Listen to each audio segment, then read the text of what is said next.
This is the X Sports Network. Welcome to the pregame show, getting you ready for everything that's about to go down in Week 5 all across southern Middle Tennessee and northern Alabama. Speaking of the northern part of Alabama, there's a huge region showdown that'll be going down on Friday night as Lauderdale County will be hosting Mars Hill. Through the first 4 games of the season. This is the X Sports Network. Welcome to the pregame show, getting you ready for everything that's about to go down in Week 5 all across southern Middle Tennessee and northern Alabama. Speaking of the northern part of Alabama, there's a huge region showdown that'll be going down on Friday night as Lauderdale County will be hosting Mars Hill. Through the first 4 games of the season, Lauderdale County is off to a 3-1 start and heading in the right direction. It's been kind of a little bit different. We've had some injuries and some sickness, but the young guys did a good job, and some different guys stepping up and have us in pretty good shape right now, so I'm real proud of them. And finally getting back healthy, and we're excited about that. After a Week 2 loss, the Tigers have righted the ship with back-to-back convincing wins. We bounced back pretty well, I would say. We had a lot of people out, a lot of people missing, but once they got back, I feel like the team was back together and solid again. Mars Hill is off to another undefeated 4-0 start with everything clicking on all cylinders. Well, we've off to a good start, but we just got to keep getting better and got to win the region games. The play up front is what has been leading the Panthers, winning games with toughness and muscle. Yeah, they've been really impressive, especially offensive line. The pass protection has been perfect so far. I've barely been touched back there. It's a big region contest between both sides and an opportunity to get a leg up on the competition. It's going to take toughness. I mean, Lauderdale County just out toughs you, out hustles you, out executes you. So we got to bring our A game. We can't make any mistakes. We've got to take care of the football. Penalties, we can't give up big plays against them. It's going to be snap after snap after snap of just executing and playing as clean as we possibly can and as fast as we possibly can. Coming up next, we head across the state line to the state of Tennessee to check in with our trio of teams from Lawrence County. Story and Lee, the Tennessee Valley's most dynamic furniture store, featuring our Made in America galleries with solid wood dining and bedrooms, leather furniture, mattresses, and so much more. You want it? We've got it. With our 3 acres of showroom and our huge warehouse, we're sure to have exactly what you want. And it's all ready to be delivered to your home absolutely free. Just try that anywhere else. We are Story and Lee. There are now more ways to save at Quick Mart. Become a Quick Club member and easily earn rewards on qualifying purchases at Quick Mart convenience stores using the Quick Club app, available in the Apple App Store and Google Play. To save on fuel for work, use the Fuel Rewards Pro app to earn 5 cents a gallon on work fill-ups and redeem the savings for yourself. To get started, visit fuelrewards.com/pro or download the app in the Apple App Store and Google Play. McMaster's Home Gallery, where you'll always get a special price every day. Shop their new showroom full of name brand furniture, sofas, recliners, dining and bedroom suites, Serta bedding, lots of tables and chairs just to match your decor. McMaster's Home Gallery also has GE appliances. Stop by on Highway 43 in Loretto or call 853-6140. LUS is committed to our customers, from providing and maintaining energy-efficient utility services to friendly, helpful customer service. LUS is there. At LUS, we're always challenging everything we know, every day. We strive to improve efficiency and reliability while focusing on our responsibility to our customers and the community. It's our promise to provide dependable service to our customers every time. Because we don't just work in Lawrence County, we live here too.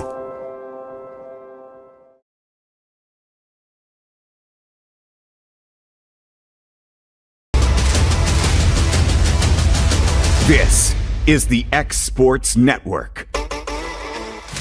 Welcome back to the pregame show. Now back over the state line into Tennessee, where there's a big region showdown going down on Summertown in week number 5. Mount Pleasant will make their way across the county line from Murray County over to Lawrence County as a top spot in the region between the Eagles and the Tigers were on the line. Summertown is off to one of the best starts in school history at 4-0, coming on the heels of a win on the road at rival Loretto. I feel like we were really focused. We came out with some energy and just did what we were supposed to. The offense was able to break out in a big way, and the other sides of the ball stepped up as well. Offense played well, did some good things, but it was a team thing too. We ran a kickoff back, so that's 7 of them. Defense gave us the ball. I know we had a turnover. Our average field position, I think, was starting on the 50. So we got it 3 times, I think, including the onside kick on the plus side of the field. So short fields help. That helps you get the ball in the end zone. And then our offensive line did a great job. I think we rushed for 260 maybe, something. And so good job by our offensive line for sure. Mount Pleasant is also off to a 4-0 start, getting a tough region win at home over Harpeth. Had a good game versus Harpeth. It's a hard-fought battle as we expected. By both sides. It's a physical game, a little bit of rain. But both teams played hard, and we overcame a lot of mistakes in the first half and came out the second half and put a good half together and was able to find a way to win. The Tigers have their physicality tested in their first 2 region games, which will help them in the long run. Defensively, I'd say we handled it pretty well so far. Offensively, we got things to work on, but we're going through this week, preparing for a tough Summertown team. The goal for each group is to get to the top of the region standings on Friday night, and that starts with a solid effort in Week 5. You got to stop the rushing attack.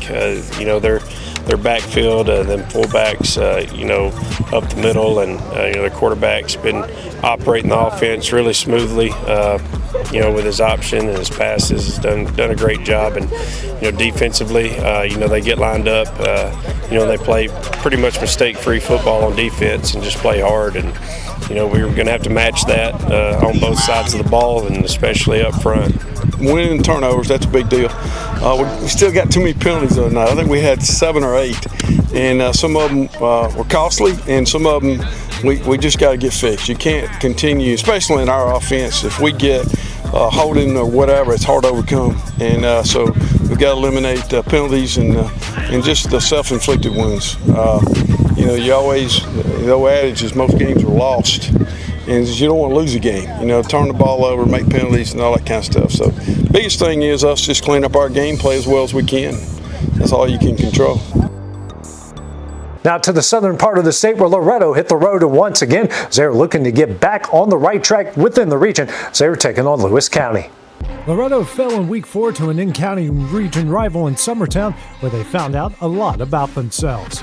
Hats off to Summertown. They rode down here and gave us a good butt whipping, and that's my fault. We got to get them prepared a little bit better for a physical match, and they, we learned that we are maybe not quite as physical as we thought we were, and we've had to learn to work on some of those things maybe a little more diligently as we've gone through the week. And just that's the biggest thing is the physical play that we have to turn up our level just a little bit. Toughness has been the theme for the Mustangs this week, getting back to their core. Just getting back to some older old school drills, I guess you'd say, but just trying to make sure we understand what we're supposed to do and how we're supposed to do it fundamentally, because that was part of the problem too, is the technique of what we were doing as opposed to the going forward part. We got to go forward a little harder. Friday was certainly a wake-up call for this squad, one they hope carries for the rest of the season. Just kind of make you realize a few things, get your head on straight, and fix the things that you got to fix, and go play, with some intensity. And up next for the Black and Gold will be a region road trip to Lewis County, a huge league showdown. Our region's not easy, Lewis County, good solid football program with a good solid team, a lot of good skilled guys, good linemen up front, good defense. It's very solid. It'll be a big challenge for us as we go over there. The Mustangs look to get back in the win column on Friday night, and that will start with a back-to-basics approach. Do your job, play hard, and control what you can control, and just do your best. Making the jump up to Class 5A, where Lawrence County was taking on a traditional rival in Columbia, as the Wildcats were looking to end their short losing skid. Lawrence County had a lot of positives on Thursday at Giles County, even though it didn't produce a win over their rival. I felt like we did some good stuff. Just couldn't make the plays to get a win, but we got some stuff to build on, I feel like. The Wildcat offense showed some new wrinkles in Week 4, and they want more to come of it moving forward. Basically, that second quarter was really good for us, on offense. And, we didn't get in the end zone in the second half, which was disappointing. But we got to find a way to continue that momentum and get another score or two. Very proud of the way we ran a 2-minute drill at the end of the first half, came down and got a field goal. The Purple and Gold feel like they left a lot on the field against the Bobcats, and redemption is in order this week. I think that our attitude is we're still mad. We're mad from Friday night. We're mad because we didn't make those plays. And, we're not dejected. We're not despondent, but we're aggravated, and we're ready to, come back, let's say, get back to work on the practice field and then, show it on Friday night. So going back into the region. The Wildcats will head back into region play in Week 5 as they head to another local rival in Columbia. They're big up front, solid up front. We're just going to have to block well and make some plays. The goals are still alive for LCHS for 2024, and they'll need to play well on Friday to keep them alive. We've got to make some explosive plays. We made some the other night against Giles, and we've got some guys that can do it. We're really proud of our guys, our receivers, and our running backs. And we think that we've got to break off some big runs or some big catches. And quarterback runs was a good play for us the other night. So we've got to find. I don't think we can just line up and go 3 yards and cloud of dust. We've got to be able to sling it around a little bit and spread them out and make some explosive plays. And then on the flip side of that is we got to limit explosive plays. We got to tackle better, especially in the secondary. We can't let a 5-yard pass turn into a 70-yard pass. So we've got to do a great job tackling in space. Coming up next, we check in with our other teams within Southern Middle Tennessee as we take a look at the Richland Raiders, Wayne County Wildcats, and the Colinwood Trojans. Let's make a deal. This is Jeff Hood with Keller Williams Hood Company in Lawrenceburg, Tennessee. The real estate market is moving so fast, and making a mistake or a bad decision could cost you or lead to disappointment. At Keller Williams, our team of professionals are the very best at what they do, and they have the very best resources to help you make your best deal. Call us at 931-762-5816, or better yet, go to our website at kwhoodcompany.com. We're Keller Williams Hood Company, making real estate deals great again. If you're stuck, then you're in luck. Call Tyler McDowell with In-Service Towing, 24 hours a day, 7 days a week for quick, reliable service. When you find yourself in a bind, In-Service offers full-service towing and recovery services as well as vehicle lockouts, jump starts, and emergency roadside assistance. Family-owned, family-operated. When you need a hand, call In-Service Towing or ask for them by name.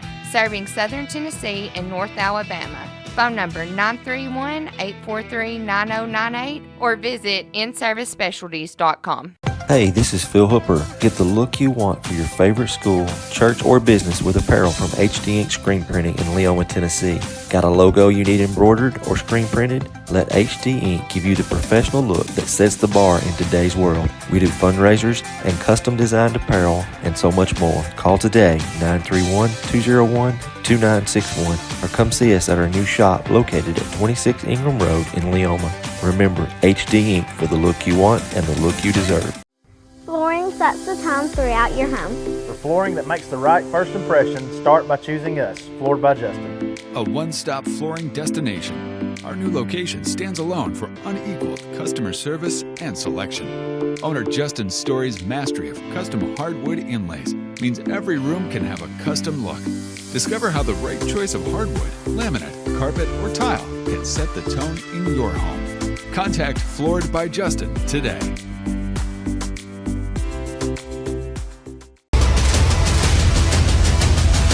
This is the X Sports Network.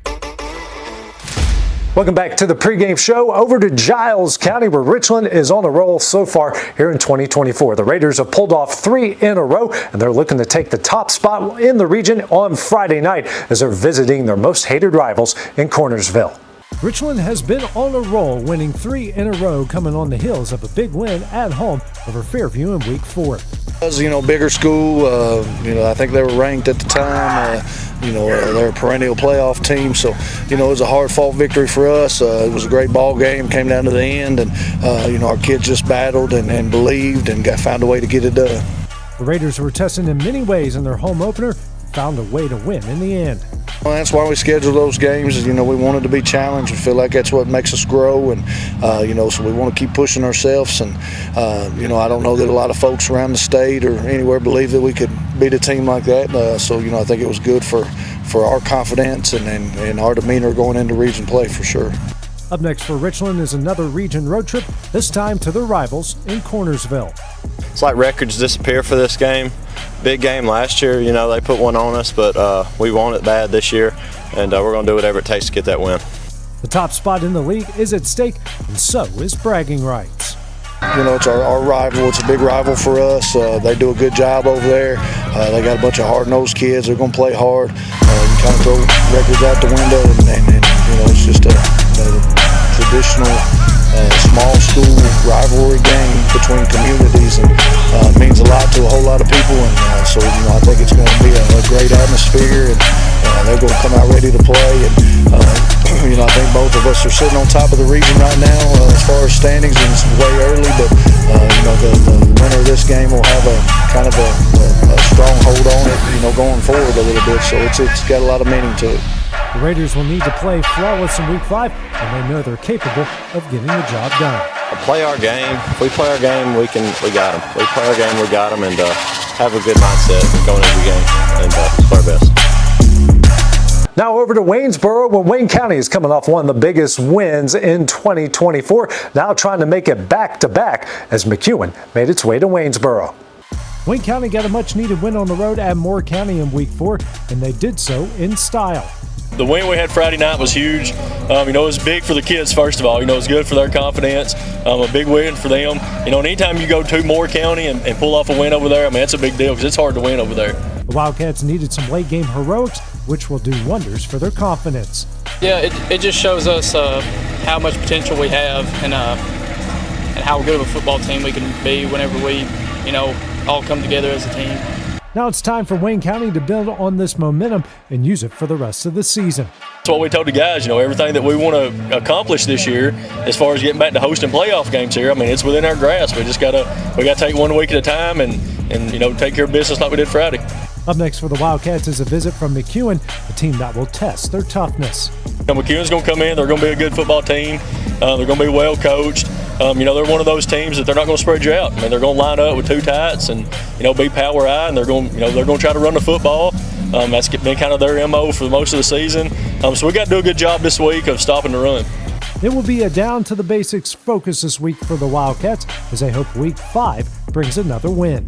Well, we got to do everything right. You know, we got to win the turnover battle. We can't put ourselves in a position to where we get behind the chains or anything like that on offense.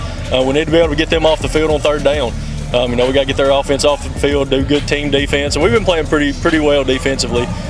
We just got to be able to convert what we have been and take care of the football.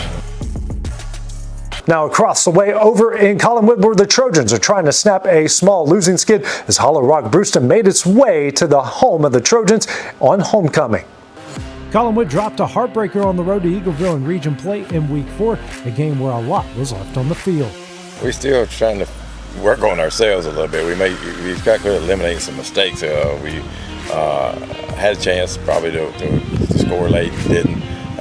But I mean, they're a pretty good football team. We just got to get a little better. I don't, not a whole lot. I don't really know what happened, but we didn't have a lot of turnovers with some penalty mistakes. But anyway, it wasn't awful, but you know, it ain't always as good as it seems. It ain't always bad as it seems. Little mistakes continue to haunt the Trojans, something they will need to put extra work in for practice.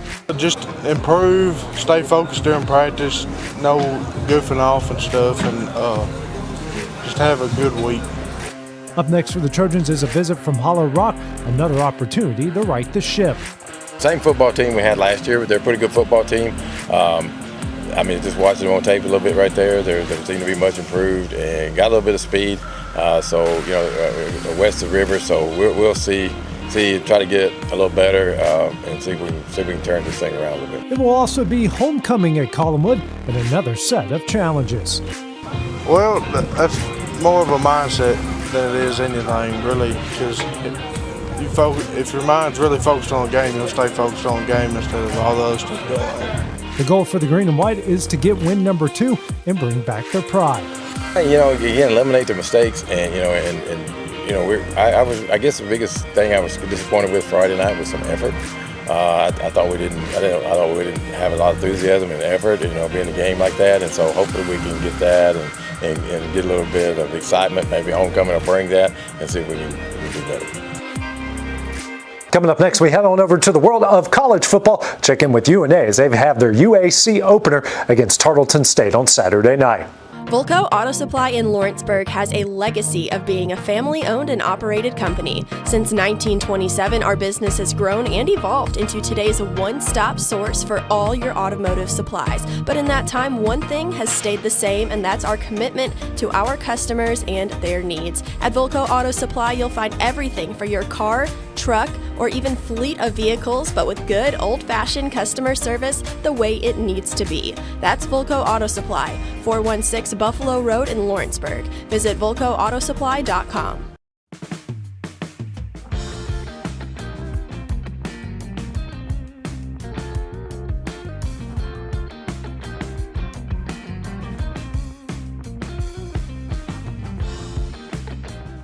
Truett's Garage Doors in Leoma, Tennessee is your one-stop for new garage door installations for all commercial and residential buildings, plus they offer full service on all existing doors. Need a new garage door opener? Truett's Garage Doors has you covered. As an AMAR Gold and LiftMaster dealer, Truett's Garage Doors offers the best pricing anywhere in the area. A family-owned and operated business, Truett's Garage Doors has been helping Tennessee and Alabama residents since 1999. Call the pros today at Truett's Garage Doors, 931-201-6464. The Summit of Lawrenceburg is the premier senior and assisted living community in the region. The Summit makes it home for you or your loved one with diverse suites that welcome and encourage community, plus gathering spaces, neighborhoods, daily activities, and a wonderful staff that supports you every day. Hi, I'm Tara Blue. I'm the new director of the Summit, and we would like to invite you and your family to come and tour our facility.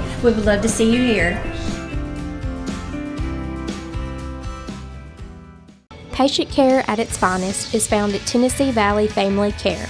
From primary to infant care, physicals, women's health, allergies, diabetes management, plus on-site labs and ultrasounds. Let practitioners Liz Phillips, Kathy Cohen, and Stephanie Tucker care for your health and your entire family's health. Let Tennessee Valley Family Care help you reach your health care goals.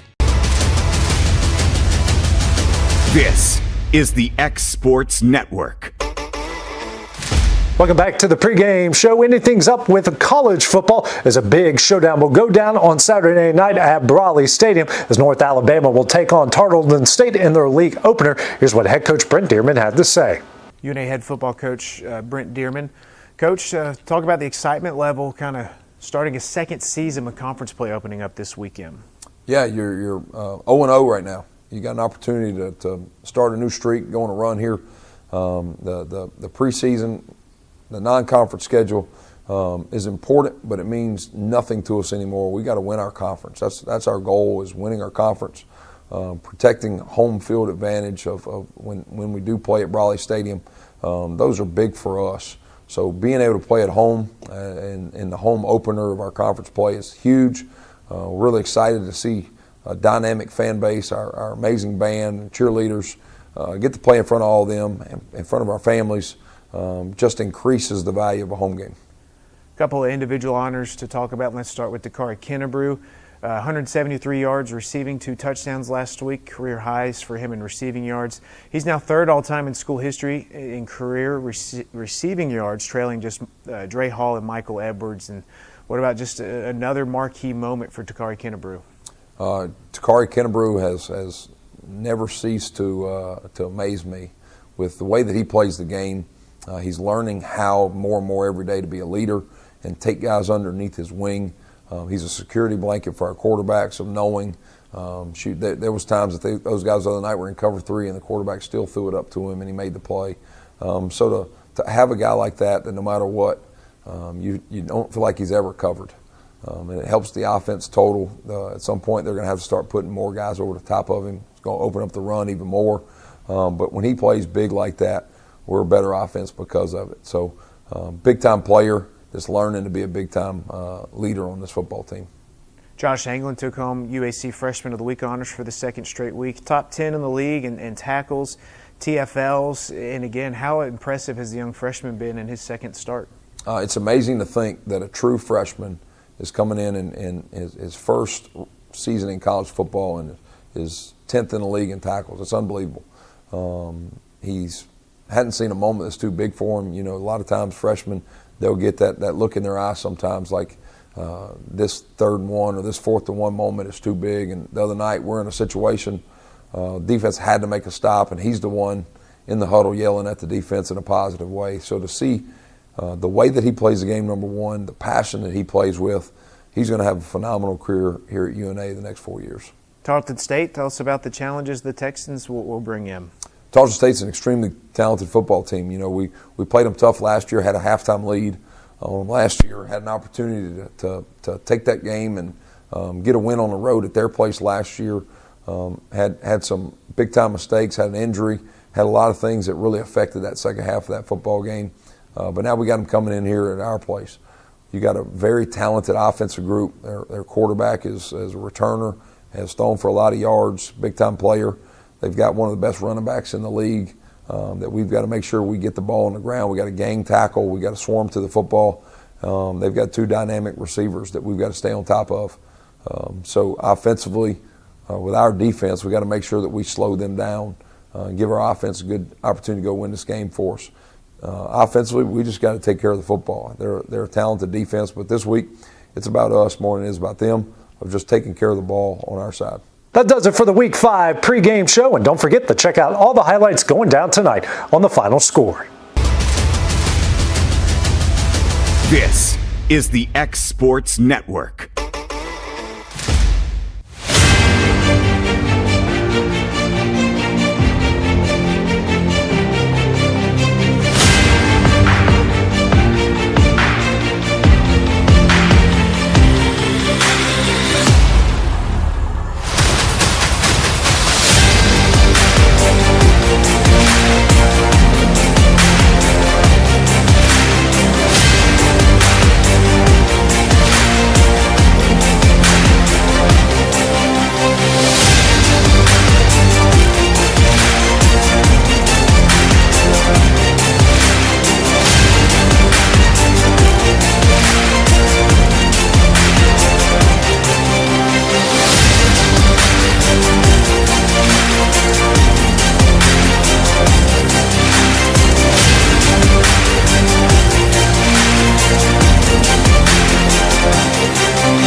This is the X Sports Network. Are you tired of missing out on family life just to be treated like another truck number? Since 1986, Southeast Cares has been a family-operated business based in Lawrenceburg, Tennessee.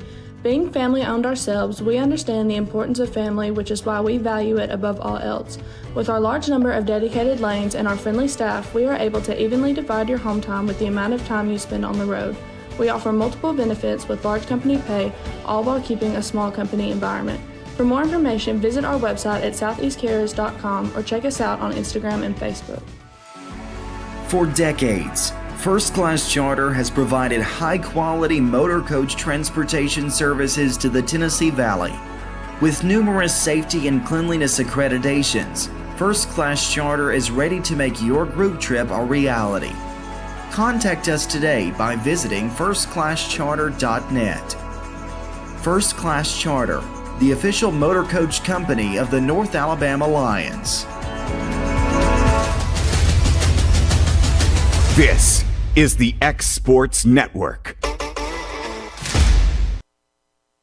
Welcome to Rogersville, Alabama. I'm Benjamin Ray alongside Brian Neese on X Sports. We're excited to be bringing you this Class 3A Region 8 matchup here in the state of Alabama between Lauderdale County and Mars Hill. Brian, my friend, you can hear the cowbells are ringing out there in the field. Little kids out on the field getting ready for the teams to run out. Communities involved. This is what high school football is all about. I love it. There's nothing greater than high school football, and these two teams well supported here tonight. Pretty packed on both sides of the stands here tonight. Looking for a big game here tonight. And for Mars Hill, from the Panthers' perspective, revenge is on the mind. Last year, Lauderdale County won this matchup, ended up propelling the Tigers to a region championship. So early region matchup, there's a lot on the line, and emotions are going to be high. Well, it's exactly what you said it was. It's a revenge game, and no doubt Mars Hill will say, yeah, it's just another game because it's the next game on the schedule. But it's a big game for them coming in here. They want to keep their undefeated record right now. They're 4-0 on the season so far and undefeated in the region. But coming in here tonight, this is a game from last year that they'll remember. You've got one defense for Lauderdale County giving up 12.8 points per game. A shutout game one against Lexington, 41-0. On the other side, Mars Hill, 10.5 points per game. They beat Sheffield last time out, 62-0. You got a pair of defenses that are going to be pretty hard-nosed. Now, these two defenses don't allow much, and you look at it, and that's kind of where everything starts with both of these teams. The defenses are so good. They're kind of the catalyst of both of these teams. Both teams tonight going to, you would think struggle to put up points, but we'll see where we end up at the end of it. For Mars Hill, the Panthers roll into this one undefeated, ranked number 2 in the state, so a lot of eyes on what the Panthers can do here in a tough road environment. Mars Hill is a good football program, coming in averaging 42.3 points per game. As you mentioned, 4-0 on the year, defeating Sheffield last week, 62-0. They're 2-0 on the road this year. So, they come into this game obviously with a lot of confidence. Then for Lauderdale County, the next 3 games are at home. They've played a pretty good road stretch as well, so this is a pivotal matchup for them at home. And this is a game where they kind of want to start that home stretch off on a good foot. Tough team to do that against, but they can do that here tonight and be off to a great start. Let's call for one final timeout. When we come back, we'll have the kickoff for this ball game. It's Mars Hill and it's Lauderdale County, and it's coming up next on X Sports. Do you have a small farm, a big farm, or just critters in the backyard to feed? If you answered yes to any of those questions, then you need to make the short drive down to A&B Feeds in Etheridge, Tennessee today. Owner and operator Jamie Ayers has you covered and will treat you right. That's A&B Feeds in Etheridge, Tennessee. Got primary care? Find your way to better health with primary care by One Stop Medical. With decades of combined experience, you'll find a one-on-one relationship just like the old days, but with the convenience and technology of today. When One Stop Medical does primary care, it's the best. Call today for an appointment and find your way to healthy living. Serving Lawrenceburg, Pulaski, and Hohenwald. Phone 931-244-8220. Primary care by One Stop Medical at its best. A local law firm respected throughout the state. Generations of clients have turned to Boston, Holt, and Durham since 1948. We assist individuals and businesses with their legal needs, including real estate, property closings, personal injury, employment discrimination, and family law. Our clients get the personal attention and convenience of a hometown law firm with the resources and ability to handle any case. Come see us at Boston, Holt, and Durham.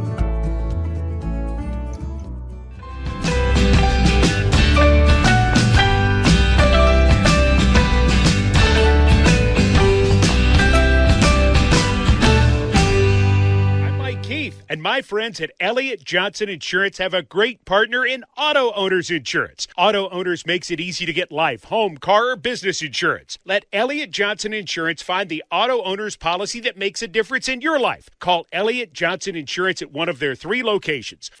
Welcome back to Robert Earl Grisham Stadium. Benjamin Ray alongside Brian Neese here on X Sports. It's a Class 3A Region 8 heavyweight bout between Lauderdale County and Mars Hill. Brian, Mars Hill just took the field. Lauderdale County running out right there in front of us. The Panthers won the toss, elected to receive the opening kick. So Daryl Higgins and company, they want to go out early and set the tone in this one. On the road, you get the football first. See if you can set the tone like you're saying with your offense. Move it down the field. and see if you can take the crowd out of it early. And I always love it. That sets up an opportunity for Lauderdale County to end the half maybe with a double-up opportunity. That's right. That's what you always look for as coaches, especially when you get to that point near the end of the first half. We got a big-time matchup coming up here from Rogersville, Alabama. Let's take one final timeout. They'll get the anthem in, and then we'll have your first half kick. You're watching Lauderdale County and Morris Hill on X Sports. There are now more ways to save at Quick Mart. Become a Quick Club member and easily earn rewards on qualifying purchases at Quick Mart convenience stores using the Quick Club app, available on the Apple App Store and Google Play. To save on fuel for work, use the Fuel Rewards Pro app to earn 5 cents a gallon on work fill-ups and redeem the savings for yourself.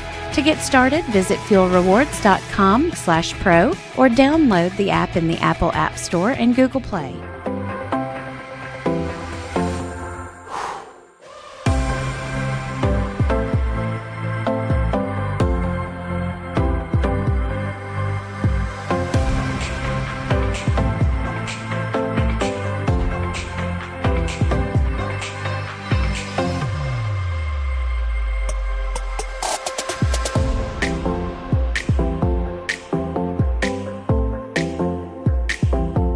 Whether you're looking to spruce up the interior or exterior of your home or business, trust Lawrenceburg Glass to provide a one-of-a-kind product. From windows to mirrors, shower doors, custom framing, storefront installations, and everything in between, Lawrenceburg Glass takes pride in our quality craftsmanship and strong attention to detail. With us, your customer experience always exceeds expectations. We're reliable, on time, and we deliver stunning results. Lawrenceburg Glass. Our passion is reflected in our work. Being raised in Tennessee, we believe in the importance of family and community. Creating a positive experience at our family-owned and operated business is one of the ways we share that belief. Being in an accident can be extremely stressful. When it came time for my repairs, Mashburn's made it easy. I am lucky to have a wonderful company in my community like Mashburn's Collision Center. It's reassuring to know that I'm in good hands because their work is second to none. We pride ourselves that the Mashburn name is one of the most trusted in Lawrence County since 1981. Mashburn's Collision Center. Let our family take care of yours. Are you looking for the perfect refrigerator? What about a new stove or washer or dryer? It only makes sense to shop at the one place that specializes in appliances, top to bottom, big or small. And that's Kelly Appliance in Lawrenceburg. Kelly Appliance is home to all major name brands, including LG. LG makes life good with a full selection of refrigerators, cooking appliances, dishwashers, microwaves, and more, including appliances made right here in Tennessee.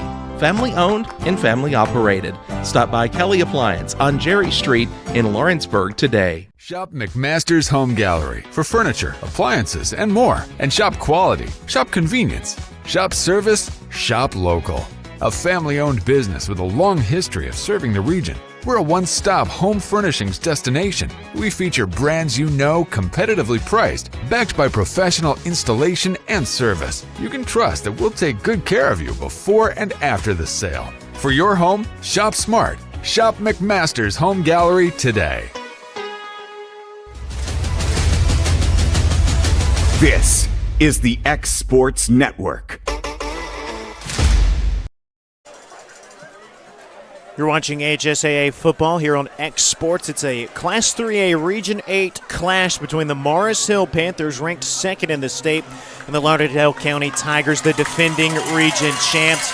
Benjamin Ray and Brian East ready to bring you the action here from Robert Earl Grisham Stadium in Rogersville, Alabama. Morris Hill won the toss, elected to receive the opening kick.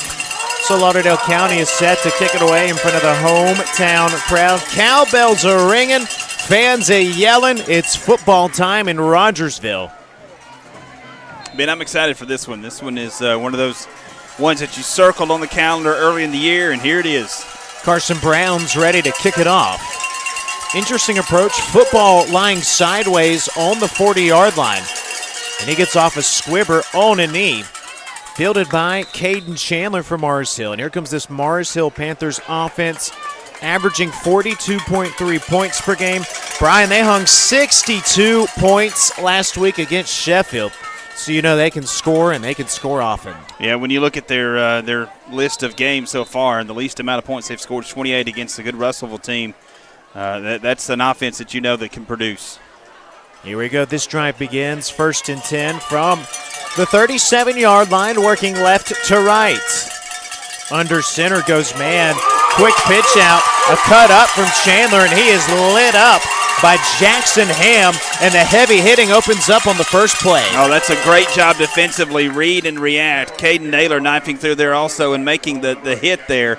Now you're behind the sticks on 2nd down. Really good job defensively on that first play there. It's the kind of heavy hitting we expected in this one. It was.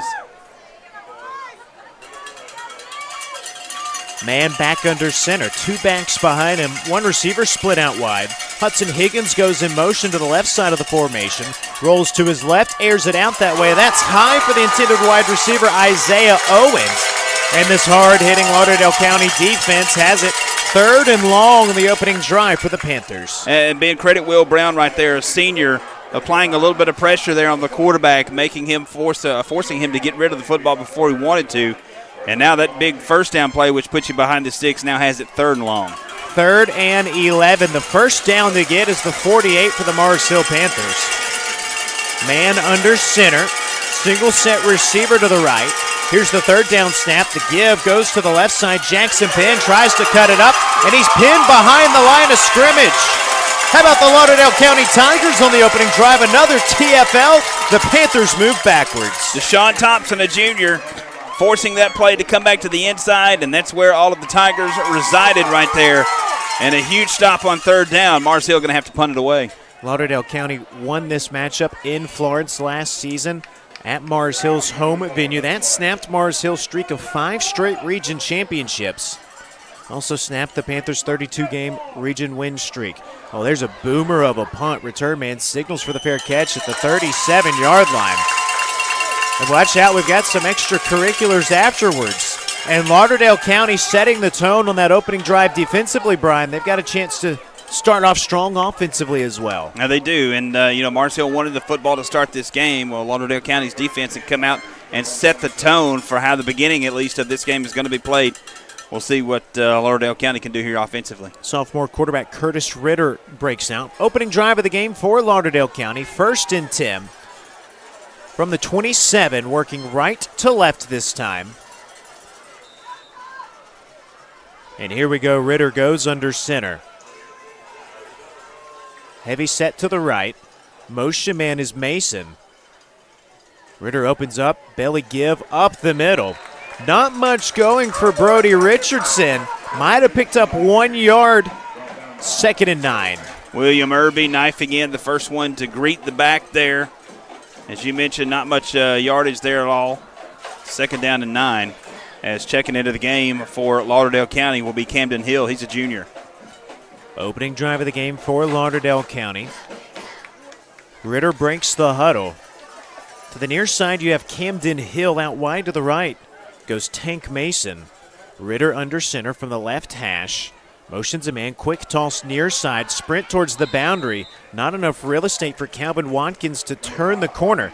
Decent pickup up to the 30 of about 2, and you're looking at a 3rd and 7 right here. Yeah, Lauderdale County bringing everything to the short side of the field there, and a great job defensively up front by the front 4 from Mars Hill, getting that initial push, and then the linebackers kind of following suit.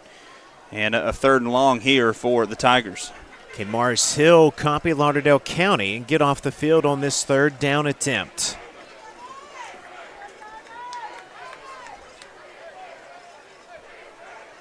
.37-yard lines needed on this 3rd down try. Ritter runs the option, pitches it out wide right to Watkins. Tries to turn it up around the corner. First Panther there was Hudson Higgins. Short pickup across the 30. Looks like they mark it up to the 32, and each team starts strong defensively with a 3 and out. Been a great job there by Caden Chandler from Mars Hill, chasing that down, number 4. The pitch was a little bit high, but I don't think it would have mattered even if it was the perfect pitch. That was a really good job defensively by the Panthers. Hudson Higgins, the dangerous return man, back deep to return. And a penalty marker. First penalty of the game. Goes against Lauderdale County. Looks like we had some early movement, so we'll back it up 5 yards. And Brody Richardson's ready to launch it away. Higgins stands with his heels at the 45-yard line from the middle of the field. He gets off a line drive punt. Higgins has to retreat, lets it bounce at the 35. Takes a tiger hop, still rolling to the 22-yard line. And that's where Mars Hill takes over. 9:10 to go in this first quarter. Each team's had it once, a pair of 3-and-outs. The defense has set the tone in this region clash. And we kind of talked about that in the opening here. Both of these defenses have been really strong this year. Mars Hill allowing just over 10 points per game, and on the other side, Lauderdale County, their defense limiting opponents to just under 13 points per game. So these two defenses have been strong in this early part of the season. 1st and 10 from the 22. On the left hash, Panthers working left to right. William Mann under center, sends a motion man to the near side. That's Higgins, gives to Higgins. Higgins tries to stretch wide, pumps the brakes, continues near sideline, lowers the shoulder across the 20. Flying in, making the big hit. I believe that was Caden Naylor. And Mars Hill's gone nowhere but backwards on 4 offensive plays. Yeah, I mean, this Lauderdale County defense right now just suffocating the Mars Hill offense. And there's just nowhere to run. Mars Hill trying to showcase the speed to get to the edge, but there's just nothing there. Great job by Lauderdale County defensively. 2nd and 11 after the loss of 1 from the 22-yard line. Here's Mann again under center. Gives the belly up the middle. And again, look who's leading the charge, Caden Naylor. No gain on the carry from Caden Chandler. Actually, they give him 2. So you're looking at a 3rd and 9 right here from the 24-yard line. Yeah, and Caden Naylor, just a junior.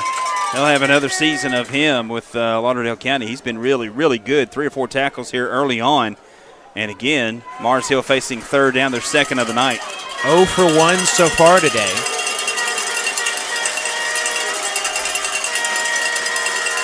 Mann gets the troops set from the right hash, wants to throw for it. Pressure arrives, fires left. High over the head of the intended wide receivers. Big tight end, Cannon Pig.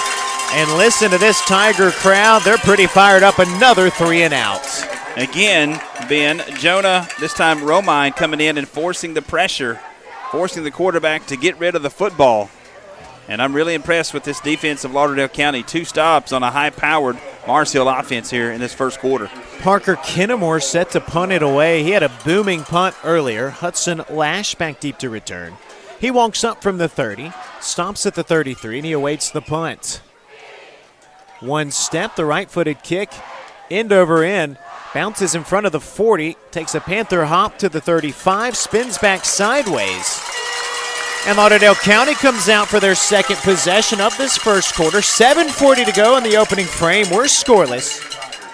We'll see what Mars Hill, see if they can equal their opening act for their defense here. It has been the story of the defenses here in the first 3 series of this game. Really impressed with both of them. It's a Class 3A Region 8 clash. Both of these teams undefeated early on in region play. From the middle of the field, 1st and 10 from the 35 for Lauderdale County, working right to left. Curtis Ritter under center, hands off to the back behind him. Watkins tries to come back near side. Football's popped out, recovered by Mars Hill. Max Perkins, the big defensive lineman, hops on it, and the Panthers are in business right here. Well, that's the one thing that can be the little bugaboo.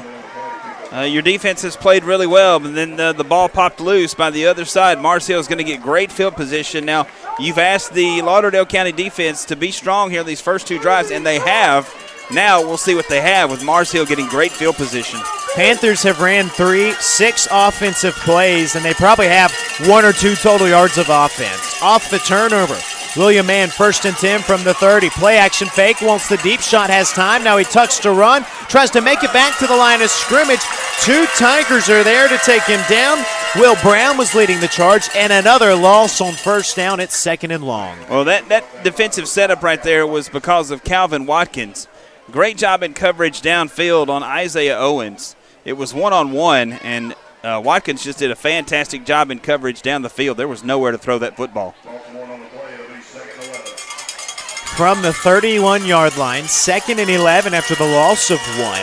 And again, Lauderdale County keeps the Panthers moving backwards on a short field off the turnover. William Mann gives to the fullback up the middle. A juke move to the left from Caden Chandler. That's Mars Hill's longest play from scrimmage yet, inside the 25, down to the 23-yard line. And now you're looking at a long 3rd and 3 right here. And Chase Ballou finally caught up with him. That play fooled me a little bit. Had to find the football, but the best 3rd down opportunity that Mars Hill's had tonight. We'll see what they do with it here. Can the Panthers capitalize off the turnover? Man calmly walks up under center. 3 yards to the 20 is needed on this 3rd down. The Panthers go 0 for 2 on 3rd down. Higgins the motion man. The give goes to the left side. Jackson Penn's got nowhere to go.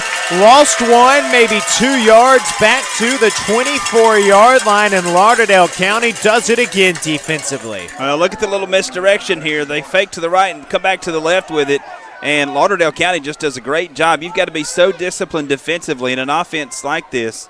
The defense has to stay in their gaps. They did exactly that. Now we bring up 4th down here. Panthers elect to go for it on 4th down. It's a long 4th and 4 from the 24. The 20-yard line needed. Man under center.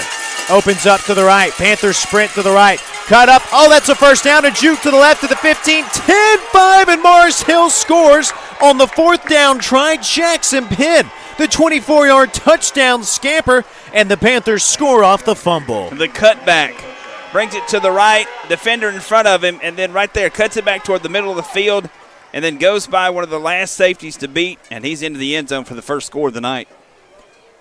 How about that? You facing 4th down. Offense has not done much.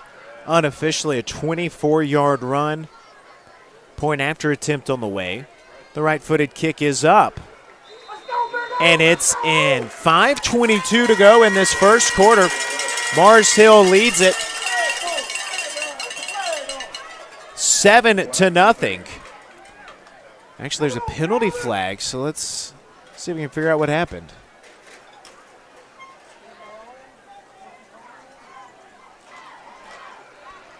Dead ball, personal foul, the call.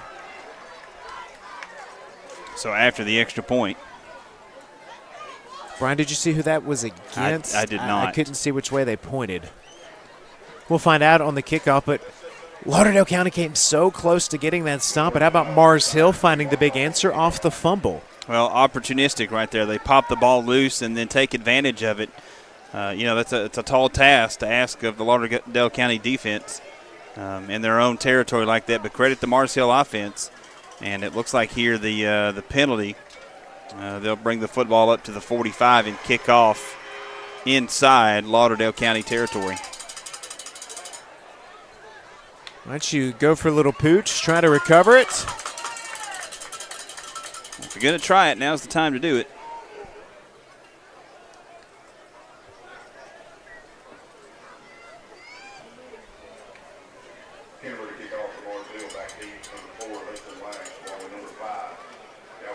Hudson Lash back deep to return alongside Calvin Watkins. A lot of room from the 40 to about the 20. You could sit one right there. You'd have a chance to get down there and recover it. Parker Kennemore gets the all clear, makes his approach. He smashes this. Would have been short on the 45-yard field goal try. All right, Brian, can Lauderdale County shake off the turnover on the previous drive, down 7-0 now with 5:22 left in the first? Well, turnovers are always the great equalizer, and especially when you're inside your own territory. And Lauderdale County has to shake that turnover here, forget about it, short memory, put it to bed, and come back out and move the football down the field here. 1st and 10 from the 20, working right to left, 5:22 to go in the first frame. Mars Hill leads at 7-0. Curtis Ritter under center from the middle of the field. 5 men on the line of scrimmage for Mars Hill. Motion man to the right side is Mason. Ritter rolls to his right, wants to throw, not there, in trouble, trying to create something, spins around out of bounds. He's chased out of bounds for the sack. Let me get the right roster flipped over. Wynn Cook's able to chase him out, and talk about a big loss of 10 on 1st down. Yeah, just nowhere to go with the football. Great job defensively by the secondary from Mars Hill. Maybe a situation where when you get outside the pocket, try to throw it away, but nobody was open downfield. They mark it back at the 9, so you're looking at 2nd and 21. Now the playbook shrinks a little bit right here when you're backed up kind of the shadow of your own goal post. Not a lot of plays that you're going to call right here. 2nd and 21, Ritter. Hands off to the right. Stretching it wide is Jackson Ham. Barely makes it back to that original line of scrimmage as the Panthers play it pretty tight right there. They give him the 11, so that's a pickup of 2 or so. And 3rd and a mile right here. Yeah, really don't expect much more than something pretty vanilla here. We'll see what they come up with. But, again, you've already turned the football over once down in this area of the field and just shy of the 15-yard line. See what they dial up.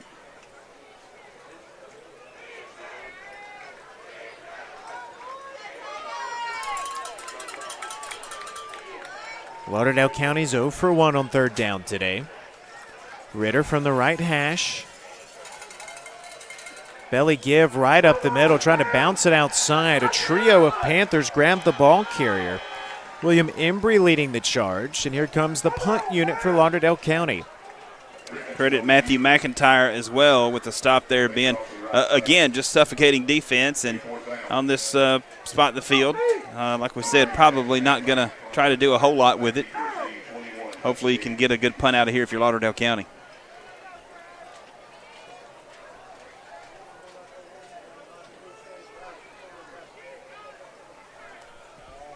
Punt is shanked. Takes a Tiger hop, rolls across the 40, still going towards the 45. And Mars Hill in business right here. 3:42 to go in the first quarter. The Panthers scored on a short field on the last possession. Prime real estate right here. Well, that's the best case scenario with that punt right there. It may have been tipped. I'm not sure at the line of scrimmage, but got a decent roll out of it. But you're right. Mars Hill does have pretty good field position to start this possession, leading 7-0.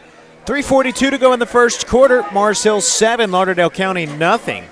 You're watching this Region 8 3A matchup on X Sports. Benjamin Ray and Brian Neese hanging out with you from Robert O. Grisham Stadium in Rogersville, Alabama. Panthers just scored on a 24-yard run. The stripe begins 1st and 10 from the Lauderdale County 45. Opens up, belly give right up the middle, lowering the boom. It's Caden Chandler, feet churning to the 40. Pickup of about 5 on 1st down, and the chippiness continues. Yeah, look at the give here. Chandler, a great hole. His offensive line opened up room for him to run, and he gets out near the 40-yard line. That's probably the best 1st down run we've seen from Mars Hill tonight.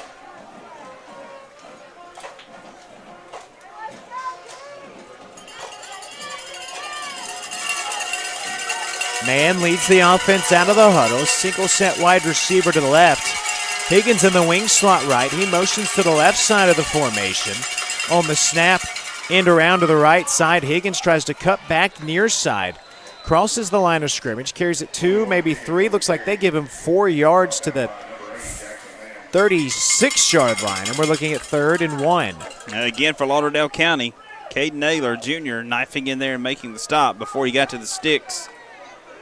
3rd down. Seems like we've been here a lot so far from Mars Hill in this first quarter. Panthers go 0 of 3 on 3rd down so far. Man, 2 backs in the backfield. That's Chandler and Higgins. It's Chandler on the give. He's met at the line of scrimmage.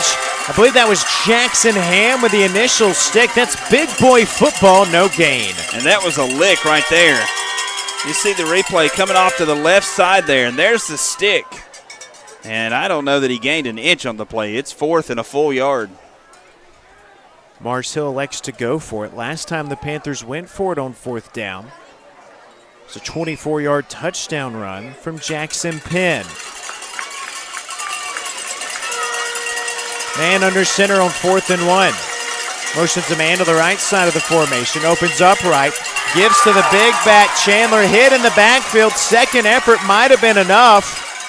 And it looks like that is a gain of 2 for the 1st down. Boy, and Lauderdale County had him stopped too, but credit Caden Chandler right there. Just kept the legs churning.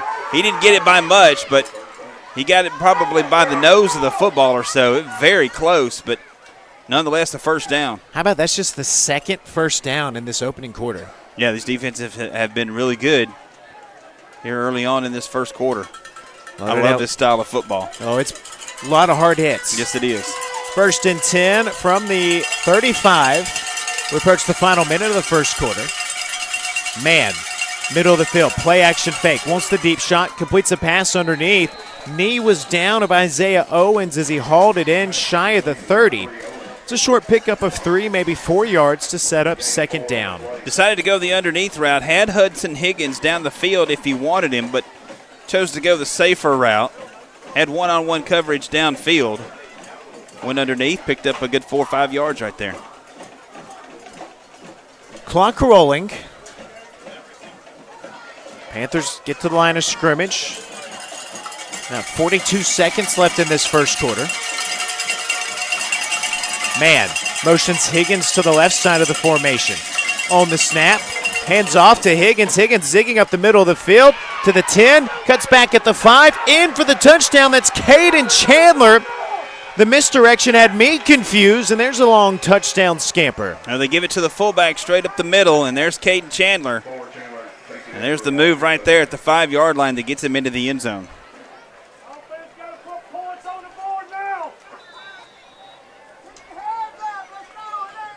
It's a 24-yard touchdown run from Jackson Pym, 35 yards.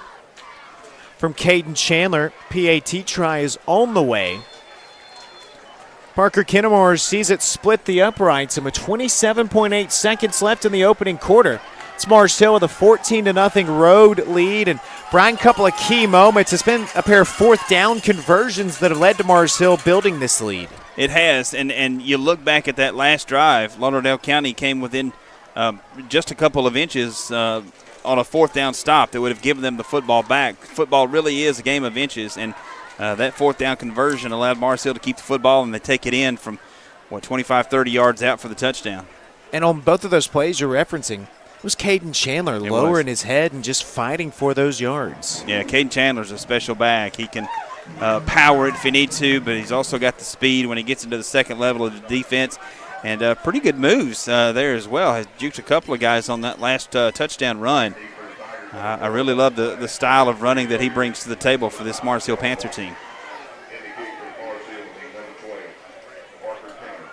Parker Kinnemore ready to kick it away. Big drive coming up here for Lauderdale County. Struggling to move the football. Pair of 3 and outs and a fumble to the resume so far. Lauderdale County's got to figure something out here. This is a really good Mars Hill team. And 14-0 is a huge deficit, but thankfully, if you're a Tiger, plenty of time here. High kick, no fair catch called for. Returned by Camden Hill. Hill nearly breaks free as he crosses the 35. And this is about Lauderdale County's best field position right here. 22.7 seconds left in the first quarter. Mars Hill 14, Lauderdale County nothing. Brian, it's time for the Tigers to collect themselves. I love that return there by Camden Hill, but, man, tuck that football in. Curtis Ritter leads the offense back out. Mars Hill has a player trotting off. That's Jackson Pym. I think it's maybe an equipment issue. Checking the knee pads, maybe the pants length. I see everybody else on Mars Hill defense checking the length of the pants as well. That's a point of reference this year for some of these officials. 1st and 10 from the 38, working right to left. Back to pass, back near side. Bobbled and dropped by Tank Mason. Might have thought about running before he hauled it in. It's 2nd and 10. I think you nailed it right there. Pretty good throw there from the quarterback. Soft coverage by Mars Hill. The throw here to the edge. And just wanted to turn it upfield before he caught the football. 17.8 seconds left in the first quarter.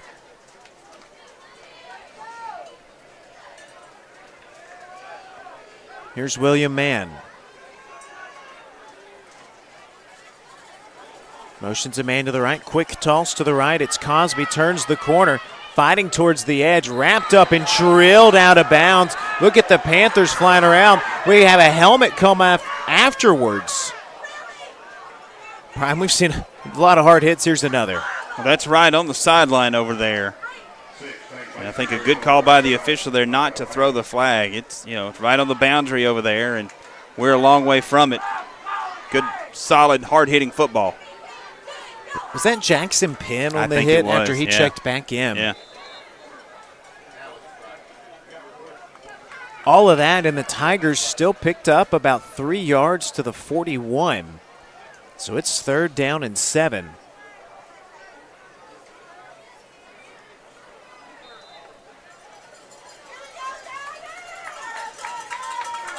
Lauderdale County 0 for 2 on 3rd downs. They need to cross the 48, working right to left from the 41. Fullback motions to the left, to the air, rolls to the right, cuts up. That's a 1st down pickup into Mars Hill territory. Lunging forward goes Curtis Ritter. Nothing downfield. He did the rest with his legs. Sold it with the fake. You'll see the pump, and then he just turns it upfield. He's got room to run, outruns a couple of linemen, turns it upfield, gets the 1st down. Badly needed by Lauderdale County right there. First down for this Lauderdale County offense, and that brings this first quarter to a close. Opening frame of football here at Rogersville, Alabama. It's Mars Hill 14, Lauderdale County nothing. We'll step away. You're watching Region 8 football on X Sports. Like you, our roots are in Lawrence County, providing banking for every stage of life since 1934. Lawrenceburg Federal Bank has been not just your bank, but also your friend, helping you with home loans, consumer and auto loans, and your everyday personal banking needs. Lawrenceburg Federal offers you a warm smile and personal experience, as well as the conveniences of modern-day online banking, mobile banking, and telebanking. Lawrenceburg Federal Bank, your neighbor and friend, located at 118 West Gain Street, next to the courthouse. Flooring sets the tone throughout your home. For flooring that makes the right first impression, start by choosing us, Floored by Justin. A one-stop flooring destination. Our new location stands alone for unequaled customer service and selection. Owner Justin Story's mastery of custom hardwood inlays means every room can have a custom look. Discover how the right choice of hardwood, laminate, carpet, or tile can set the tone in your home. Contact Floored by Justin today. Second quarter opens up Lauderdale County football, 1st and 10 from the Tiger 46-yard line. They've got the chains going the wrong direction, so they'll get it reset.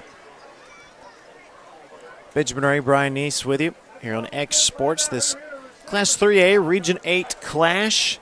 Heavyweight bout. Brian, 1 quarter complete, score towards the Panthers. Was a good half of football, but a couple of mistakes by Lauderdale County has us where we are at 14-0. Tigers just got their first down of the ball game. Ritter from the right hash, hands off right to Watkins, charging ahead, jukes out of 1 tackle across the 40. Mark him down to the 39, and watch out, the Tigers are picking up some steam. Yeah, trying to find something offensively here. Great job off the right side of that offensive line.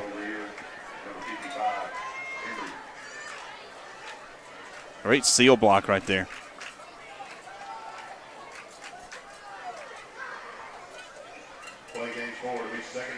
From the 40, they're calling it 2nd and 6.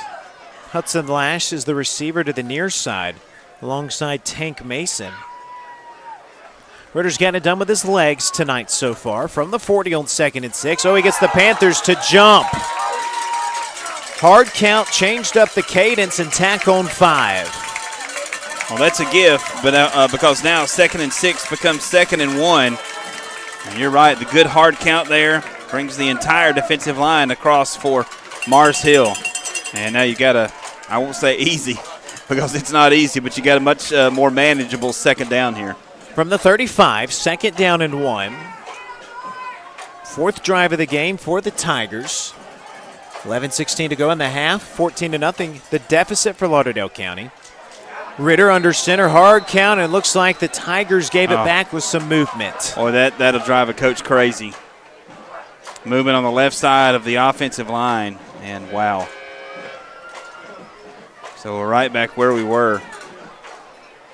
2nd and 1 turns back into 2nd and 6. Just a lift of the body, just enough to get the penalty flag on the left side of that offensive line. Another self-inflicted wound by the Tigers. Here's Ritter from the right hash. Back to pass, looks left, fires that way. Pass in and out of the hands of Hudson Lash. Defending over there, it's Jackson Penn. And it's third down. Well, that's two passes now that Lauderdale County should have hauled in. That one would have been really close to a first down. I think it would have been a first down. And now you look back at it. The false start moves you back to 2nd and 6 and a drop now. And you're looking at 3rd and long. From the 40. First down to Gitz. The 34. Ritter under center. Hard count. Do we get movement again? Which way are we going? And this goes against Lauderdale County. Hard count.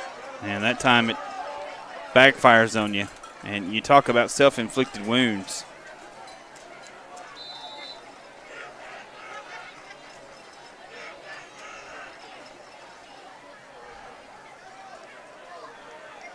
Third and long now. This could have been, 2nd and 1 Second earlier? and 1, yeah. Now you're 3rd and 11. Here's Ritter from the right hash. Belly give right up the middle. Helmet comes flying off. Brody Richardson a head full of steam. Picks up 2, maybe 3 yards.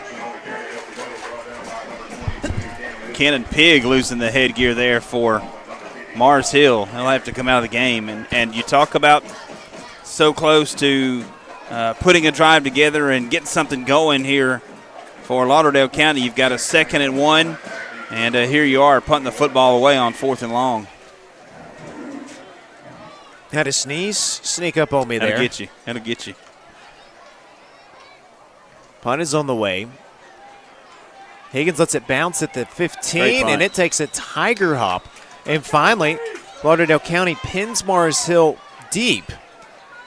Panthers take over 1st and 10 from their own 11. Now, if you're Lauderdale County right here, this is your shot at redemption. You've got Mars Hill backed up now inside their own 20, down around the 10-yard line. And so if you could get a stop here and force them to punt, you'd think you'd get pretty good field position. And you're down 2 scores here. Cut that in half. This is kind of Lauderdale County's chance right here in this first half to kind of play catch-up a little bit. Their defense has been pretty good tonight. They've allowed a couple of big, long runs. We'll see what they can do here. Mars Hill football, 1st and 10 from the Panther 11. Here's man under center. Comes back near side, wants to throw on 1st down. Lofts it high, looking for the big tight end, Canner Pig. Falls incomplete, and it's 2nd and 10.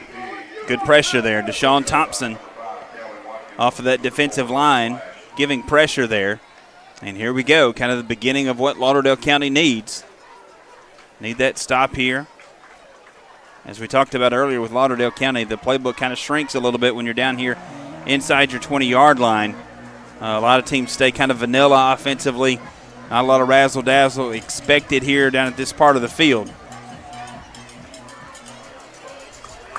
From the 11 again, 2nd and 10. 9:40 to go in the half. Man gives off right to Penn, cuts back behind his pulling guard, has an alley to the 20. First down, spinning, finally twirled down. Shy of the 25-yard line, and that's how you get some breathing room. Well, Jackson Penn's a good running back. Runs hard, low to the ground. You got to get good pad leverage underneath him to bring him down. Usually the first man's not going to do that. And that's a good run there for Mars Hill. And you mentioned the pulling guard there, and that's exactly what propelled him to get loose in the second level of the defense. From the 24, Penn's been the workhorse so far. Man opens up, gives to Penn, reverse, back near side, sprinting towards the near sideline. Not much going for Isaiah Owens on the reverse. Barely made it back to the line of scrimmage. They give him 1 yard forward, 2nd and 9. And Ben credit Brody Richardson there in the secondary for Lauderdale County, staying at home seeing everything go to the opposite side of the field. He stayed on this side of the field, stayed in his gap, so to speak, and was there when the back came to his side of the field. Had he followed that play to the left, it would have been wide open to this side. That's what Mars Hill was wanting, but a good job by Richardson, the senior, staying home.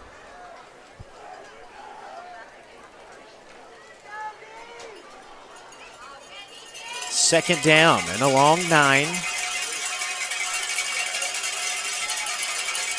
Man from the left hash, gives to Penn. Some trickery again. Higgins takes it on the flip, jukes to his right, trying to keep it rolling. Crosses the 35 to the 36. Another sort of adaptation of a reverse right there. Hudson Higgins. Well, this offense is so tough to stop. You have to be disciplined defensively. And even sometimes when you are, your eyes can fool you. And he gets upfield right in the middle of the field, picks up the first down, moves chains. Second first down on this drive for Mars Hill. 8:45 to go in the third. Panthers ranked second in Region 8 in Class 3A. Under center goes man. Keeps, wants to throw, looks deep, airs it out, has a man streaking, jump ball, broken up, nearly called on the second try, but that's Tank Mason with the PBU. Great job by Mason of recovering. Well covered down there. Thought he was burnt initially, but he did a great job of recovering and knocking that pass away. Mars Hill trying the deep shot there, trying to go up 3 scores with that one. Second and 10 from the 42.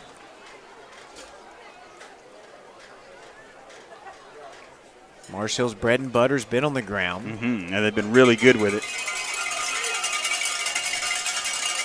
Pins in the backfield. Man motions Isbell to the left, hands off to Penn, tries the right side, knifed down, nothing going.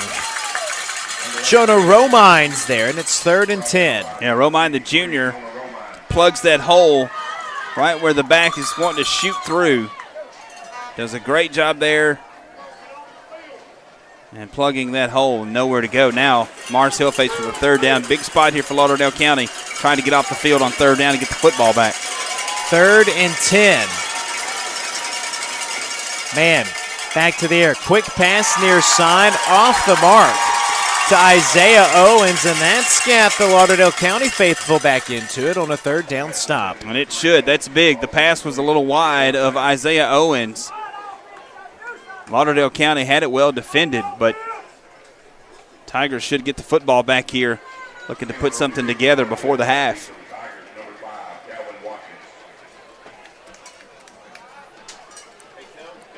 Big drive for Lauderdale County coming up. They get the football back in the 3rd quarter. One-step punt is high, end over end. Watkins lets it bounce, takes a Mars Hill hop. Look at that thing just die inside the 20 at about the 19-yard line. Lauderdale County had some movement offensively last time, Brian. 7:42 left in the third. You get points here. You get the football back in the 3rd quarter. Big spot here.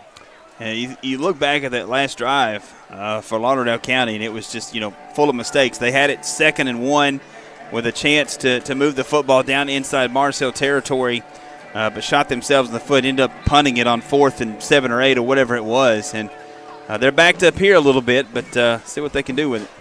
7:42 left in the half. Mars Hill 14, Lauderdale County nothing. Tigers with the football. 1st and 10 from their own 14-yard line. Here's a quick pitch out near side to Watkins. Tries to cut up out of 1 tackle. Finally gang tackled after a pickup of 2, and it's 2nd and 8. I give credit to Watkins there. There was nothing there. And he cut it back upfield and just got every inch of it that he could. They're going to give him a couple of yards on that.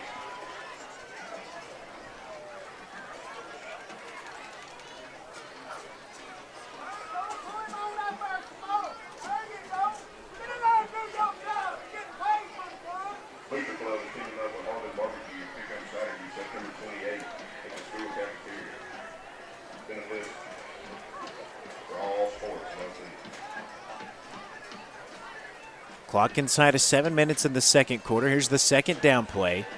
Ritter rolls out, dumps off, hauled in by Richardson. Carries it towards the Mars Hill bench where he's tackled, and that should be enough for a 1st down. And that's Brody Richardson making that catch. Richardson just a little down and out. Passed on a little bit behind him. Good recovery there by Richardson. As you mentioned, turns it upfield, gets out of bounds, picks up the first down. Clock moving. Can the Tigers get some momentum? Ritter off the completion. Fresh set of downs, 1st and 10 from the 30. Option to the right, has to cut it up, spins back around. Pickup of 2, maybe 3 yards, sets up 2nd and 7. I like that look there from Lauderdale County, something a little bit different. Instead of the pitch out wide to the back, the quarterback did a great job of hanging on to it that time. Curtis Ritter saw that he had enough of a hold to turn it up, picks up maybe 3.5 yards there.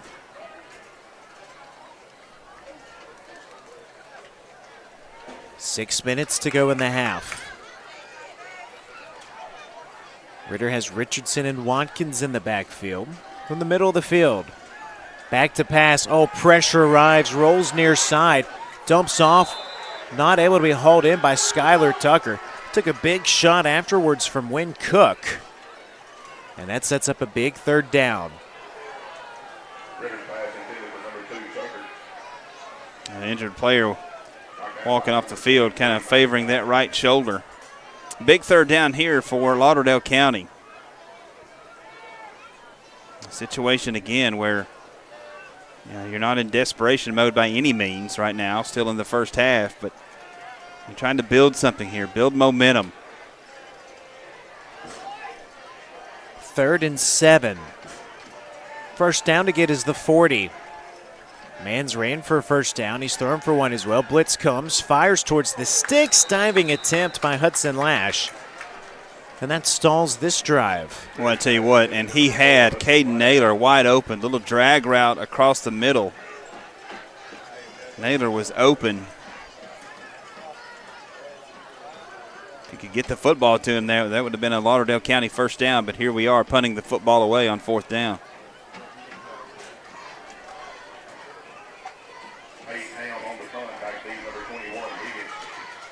Higgins back deep to return at his own 40. 5:42 left in the half. Mars Hill leads at 14-0. Punt is a good end over and kick. Higgins races up, calls for the fair catch. He muffed it. Lauderdale County might be in business right here. Tigers say they get it. That's Caleb Ramsey, right place, right time, and a costly mistake from Mars Hill.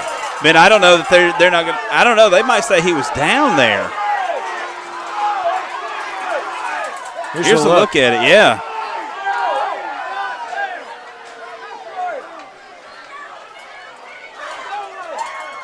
So let's see if we can sort this out. I don't think he ever had control of the football. Took the words out of my mouth. When did he have control? I don't think he ever did, according to that look we just got at it. Boy, this is a huge call right here. The Mars Hill offense walking off. The Lauderdale County. Is there a flag down? Are we replaying it?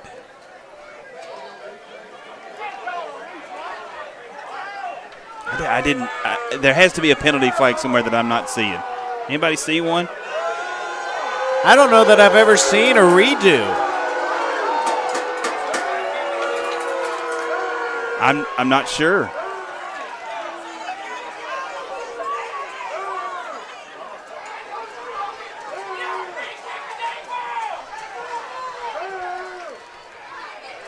So the officials discussing out there.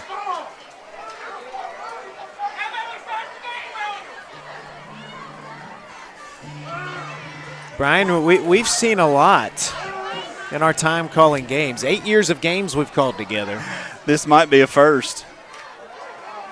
Well, whatever the decision is, Lauderdale County is going to punt it again. And did we just have a mark off of yards? So they're resetting the sticks.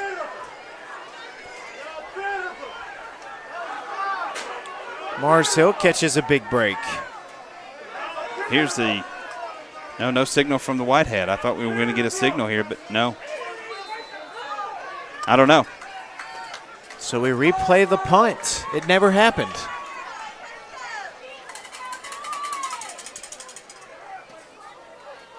Higgins down to his knees again, catches this one, almost same spot. Same. Well, I don't know what the call was there, but nonetheless, Mars Hill's going to have the football.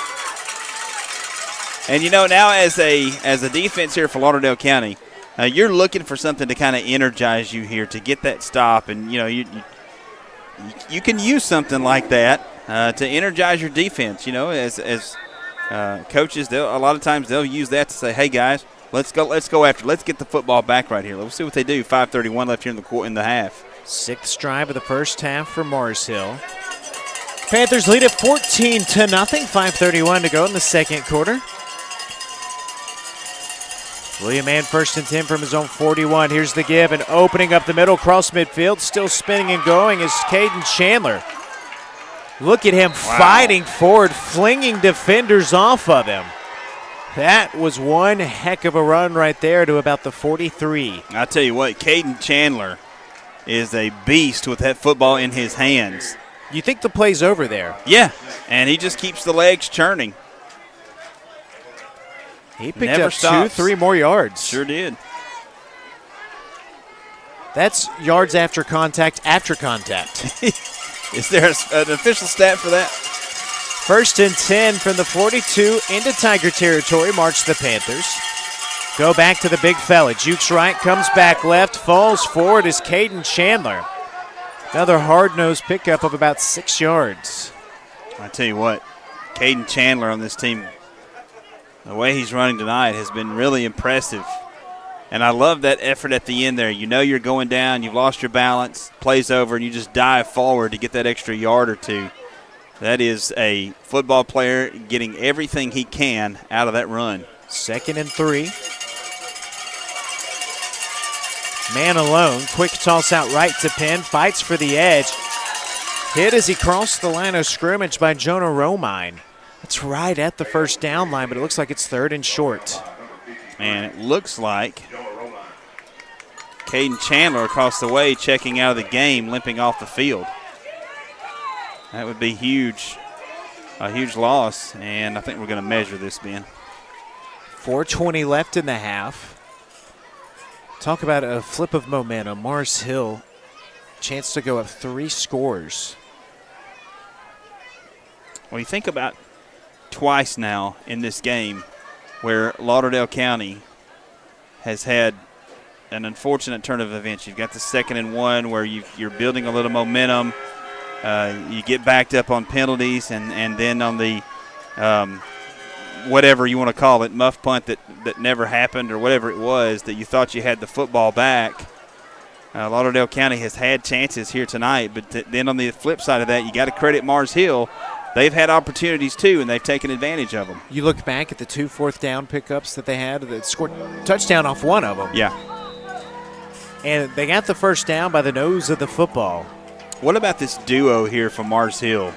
Caden Chandler and Jackson Penn running the football tonight. They've been impressive. Chandler and Penn, they'll have their own show one day. That's right.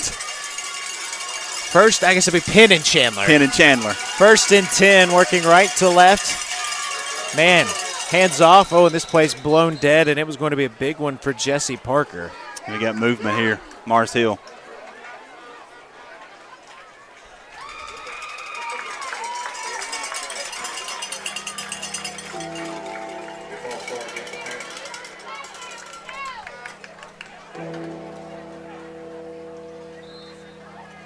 First and 15. Is this the ultimate defensive song right here? The bell's ringing. Hey, at this point, you're looking for anything, right? And the cowbells join in harmony.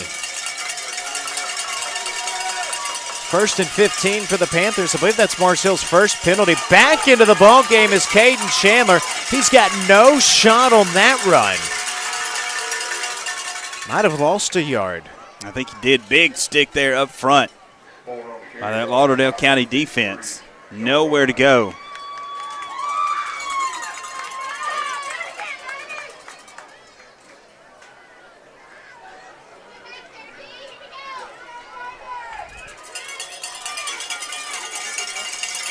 3:10 left in the half. Man. Nothing going right there. Parker Kennemore. No daylight whatsoever. He's dropped back to about the 44, and this Tiger defense has it 3rd and a mile. Blown up in the backfield. Great job defensively by Lauderdale County. Okay, here you go again. If you're a Tiger, you've got an opportunity here. Get off the field on 3rd down, 3rd and long here. Lauderdale County running a late player onto the field here. Lucas Reeves into the game. First down to Gets at about the 23. Here's the 3rd and long. Panthers need to make it back to Florence. Deep shot over the head of the intended receiver, Higgins. There's the 3rd down stop, and the Tigers catch a break. Well, that's exactly what they needed. Get that 3rd down stop. You got to get something going here. That Mars Hill defense has been so tough tonight to try to get anything going on.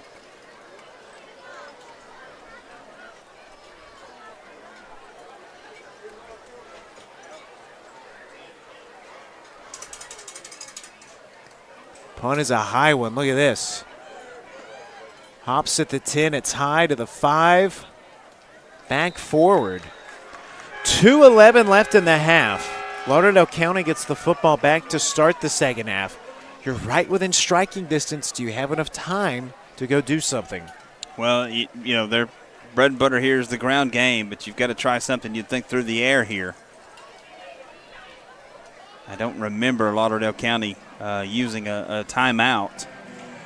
But if you're the offense here, you just got to, try to get something going here. And if, this first down play means a lot as to what happens for the rest of this drive, time-wise. And a timeout called. Lauderdale County. Hudson Lash has his helmet on. Got to think that signals he'll come back in. He's had some strong runs, some big tackles for Lauderdale County. Brian, let's talk about what we've seen in this first half. Mars Hill's up 14-0 thanks to not only the ground attack, but one came on a 4th down run for Mr. Pym. The third one, the 4th down, ended up leading to a touchdown. So it's been the Panthers making those little plays that they've needed. Yeah, they've done what they've had to do to make the plays. And like we said, Lauderdale County has had chances, but you got to credit Mars Hill. I mean, they've made the plays tonight. They're going to get the football back to begin the third quarter of play. So, they're kind of thinking here, all right, if we can get a quick stop here and get the football back and save some of these timeouts, can we get a quick strike before the half? So, a lot of things going on here in this last 2:11. Curtis Ritter's led a couple of drives. They picked up some yards. You've seen the offense kind of finding something after they struggled. The first quarter, you had a 3-and-out fumble, 3-and-out before you picked up your first down. So can Lauderdale County find what's their bread and butter offensively right here?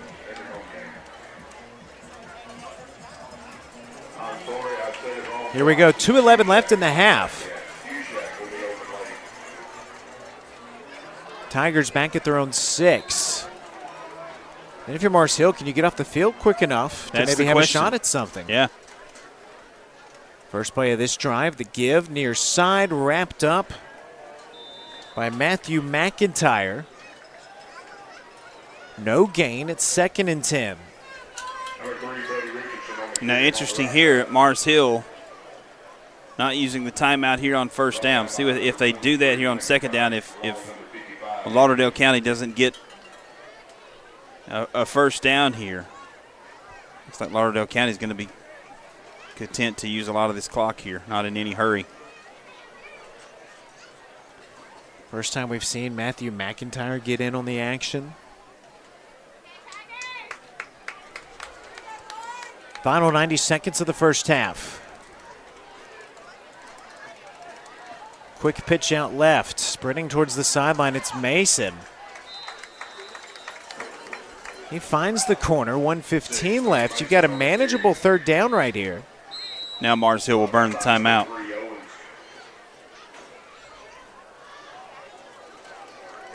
So Mars Hill takes the timeout, 1:12 left.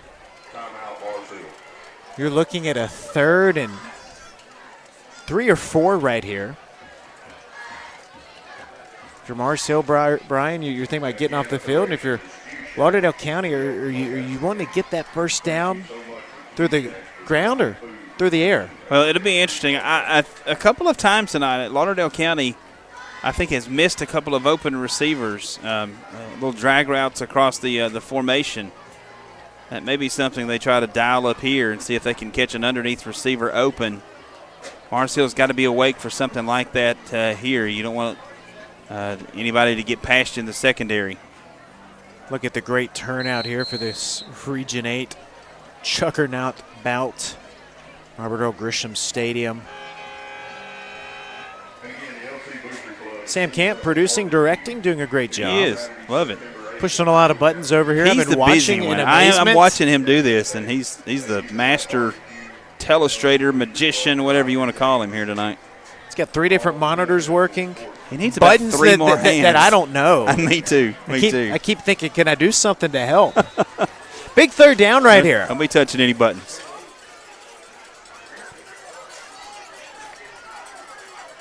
Tigers need 3 or 4. Here we go. The give up the middle, juke to the right, and the Panthers are there.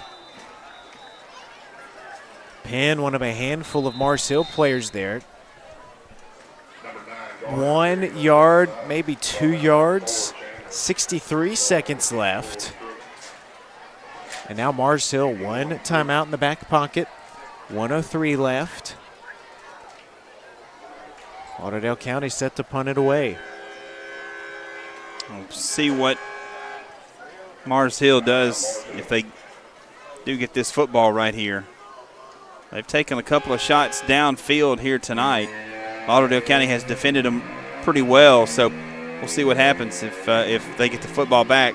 I think they'll have, 1 timeout left? And the last 2 punts have been a little shaky for Mars Hill. They have. And that's what Mars Hill's thinking right here. We can get the football back around the midfield stripe. We've got, a minute left to work with here, roughly. 3 key moments in this first half. We've talked a lot about the 2 fourth down conversions. But the punt retry that we had, now granted Mars Hill didn't score off the second try where they kept it. But if you're Lauderdale County, you could have had great field position.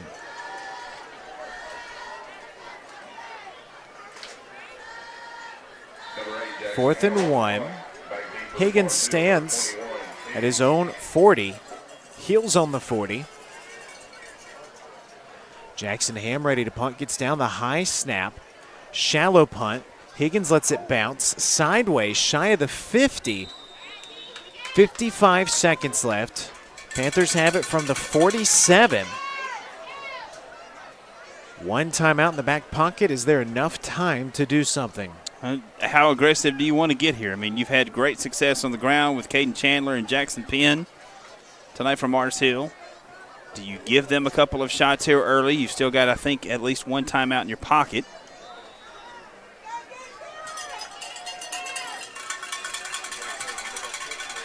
Here we go. William Mann under center. Motions Higgins near side. Mann gives the belly give up the middle. Chandler. It's been the first half act of Penn and Chandler. It's a pickup of about 6, and you're looking at 2nd and 4 with the clock rolling. Mars Hill, I think, going to burn their last timeout here. They do just that. So interesting here on that first down play. Good yardage there. It's going to be about a 2nd and 4 here. So we'll see what they dial up here. You got to remember now, you can still use the middle of the field, but you've got to start thinking about some, if you're throwing the football, if you're putting it in the air, routes toward the sideline, getting out of bounds. No timeouts left. The clock stops. If you get a first down, but you got to get up to the line of scrimmage, you can think about spiking it. So talking about all of that over in that huddle across the way from Mars Hill, and in this sideline for Lauderdale County, the discussion's got to be keep everything in front of you. Nothing behind you. We've got to be smart. We've got to be disciplined on these runs. We've got to have great eye discipline here. Can't fall asleep. Stay in your lane, so to speak, defensively. A lot of conversations going on in both huddles right now. So let's see the approach. Mann and company huddle. Out wide is Isaiah Owens.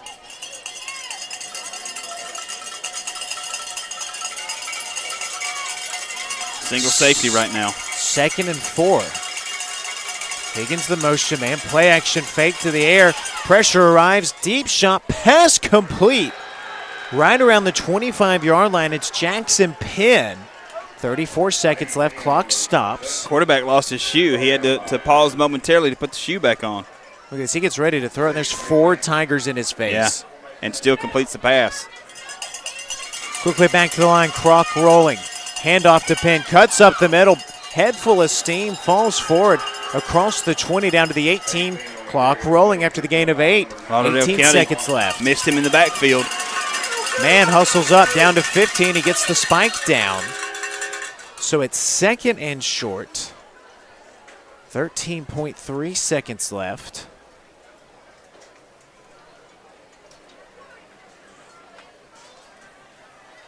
How brave do you get offensively here from Mars Hill? Do you risk it with the ball on the ground, getting the first down, the clock stopping, or is the only scenario ball goes in the air here?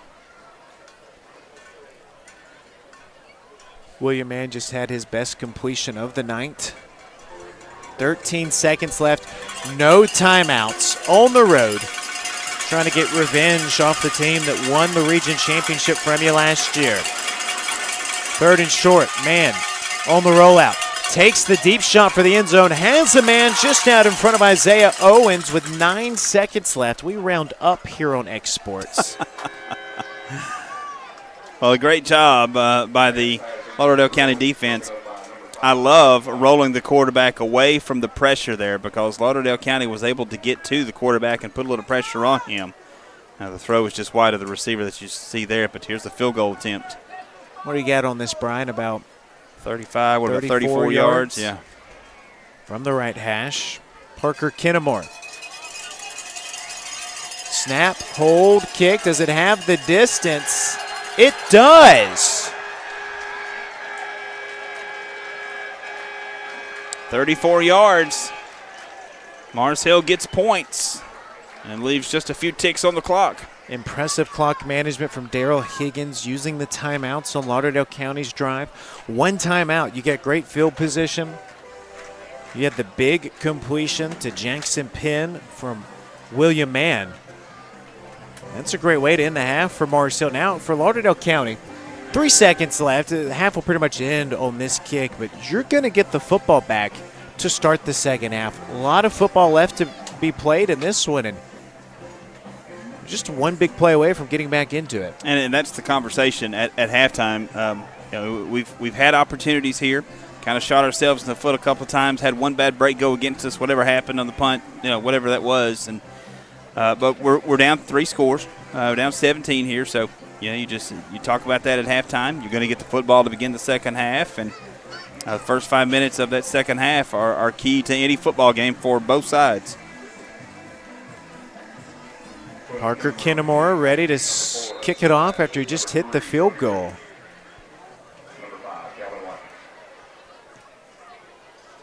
I'm not going to call it an onside attempt. 3 seconds left. Remember, we round up. Tigers set to take it into the halftime break. Man, this game started with some hard hitting. Yeah. Couple of 3-and-outs. It was a fumble on the second drive of the game for Lauderdale County that set up Mars Hill's first score. Panthers rattled off 14 unanswered before Lauderdale County finally got a first down. 34-yard field goal makes it 17-0. I've got a little gambler in me here. I throw this deep just to see what happens. Ritter sprints out. Should be the final play of the half. Gives near side to Watkins. Watkins gets to the sideline. Look at him carrying defenders for the first down run of about 12, and that's how this opening half of football comes to a close. This 3A Region 8 clash between your defending champs Lauderdale County and the challenger Mars Hill sees the Panthers on the road up 17-0. We'll step away. You're watching HSAA football on X Sports. Are you looking for a non-factory job environment? Livingstone Freight Solutions is a 3PL company that began managing warehouses in Tennessee, Alabama, and Mississippi. With our multiple shifts and experienced management team, our goal is to give you as an employee a safe family work environment and competitive wages. We offer a wide variety of employment opportunities from forklift drivers to management level positions. We also strive to offer a competitive benefit package and PTO options. For more information or to apply, visit us at livingstonefs.com or give us a call at 931-269-3255. From the Tennessee Valley Weather Channel, this is your sports forecast. Fred Gossett here in the Tennessee Valley Weather Center on this Friday evening with your latest forecast update. Mostly clear to partly cloudy this evening. Maybe some patchy areas of fog toward daybreak, but not too big of a deal from that. Dropping out of the 70s into the 60s overnight. Most of us toward the mid-60s by daybreak. Here's your overnight lows across the area. Mid to upper 60s for many of us. Again, maybe some patchy fog toward daybreak. Otherwise, mostly clear skies with light north to northeasterly winds. And then as we head into our Saturday, we're warm once again into the low to mid 90s across the area, between 90 and 93, but still a low humidity air mass. So not worried about heat index values running away with us. Mostly sunny to partly cloudy, and maybe a 10% chance of a stray shower sneaking in here northwest of the Natchez Trace Parkway, but the overwhelming vast majority of us staying dry. Can't rely on a shower as we head into Sunday or Monday either. The main rainfall with this frontal system staying to the northwest of us until we get into the middle part of the week and that front moves in here. Tuesday, Wednesday into Thursday, we'll have increasing chances of showers, maybe a few thunder showers as we head Wednesday into Thursday. Temperatures also on the downhill swing as we head through the latter part of next week into next weekend, with daytime highs getting back into the lower 80s as early as Wednesday and then into the upper 70s as we wrap up next week and head into next weekend. Some cooler and drier air coming, but some of the forecast may depend on the tropics just a bit. Stray shower possible, mainly northwest of the Natchez Trace Parkway. Chance of that's only 10%. The vast majority of us dry with partly cloudy skies on our Saturday. Daytime highs into the lower 90s. And then for your Sunday here, partly cloudy skies, upper 80s to lower 90s across the area. Stray shower can't be ruled out on Monday. A better chance of showers and maybe a rumble or two of thunder Tuesday, Wednesday, and the Thursday. And then we'll watch the tropics to see what they do. There may be a Gulf of Mexico system for some part of the Gulf Coast as we head toward the end next week. But cooler and drier air does look like it comes down into the area. There's look to your latest 7-day forecast. You can always get the latest information on the free Tennessee Valley Weather app. If you're watching this on your computer or television screen, scan the QR code here on the screen. Otherwise, if you're watching on your mobile device, it's a free download in the Apple App Store or Google Play.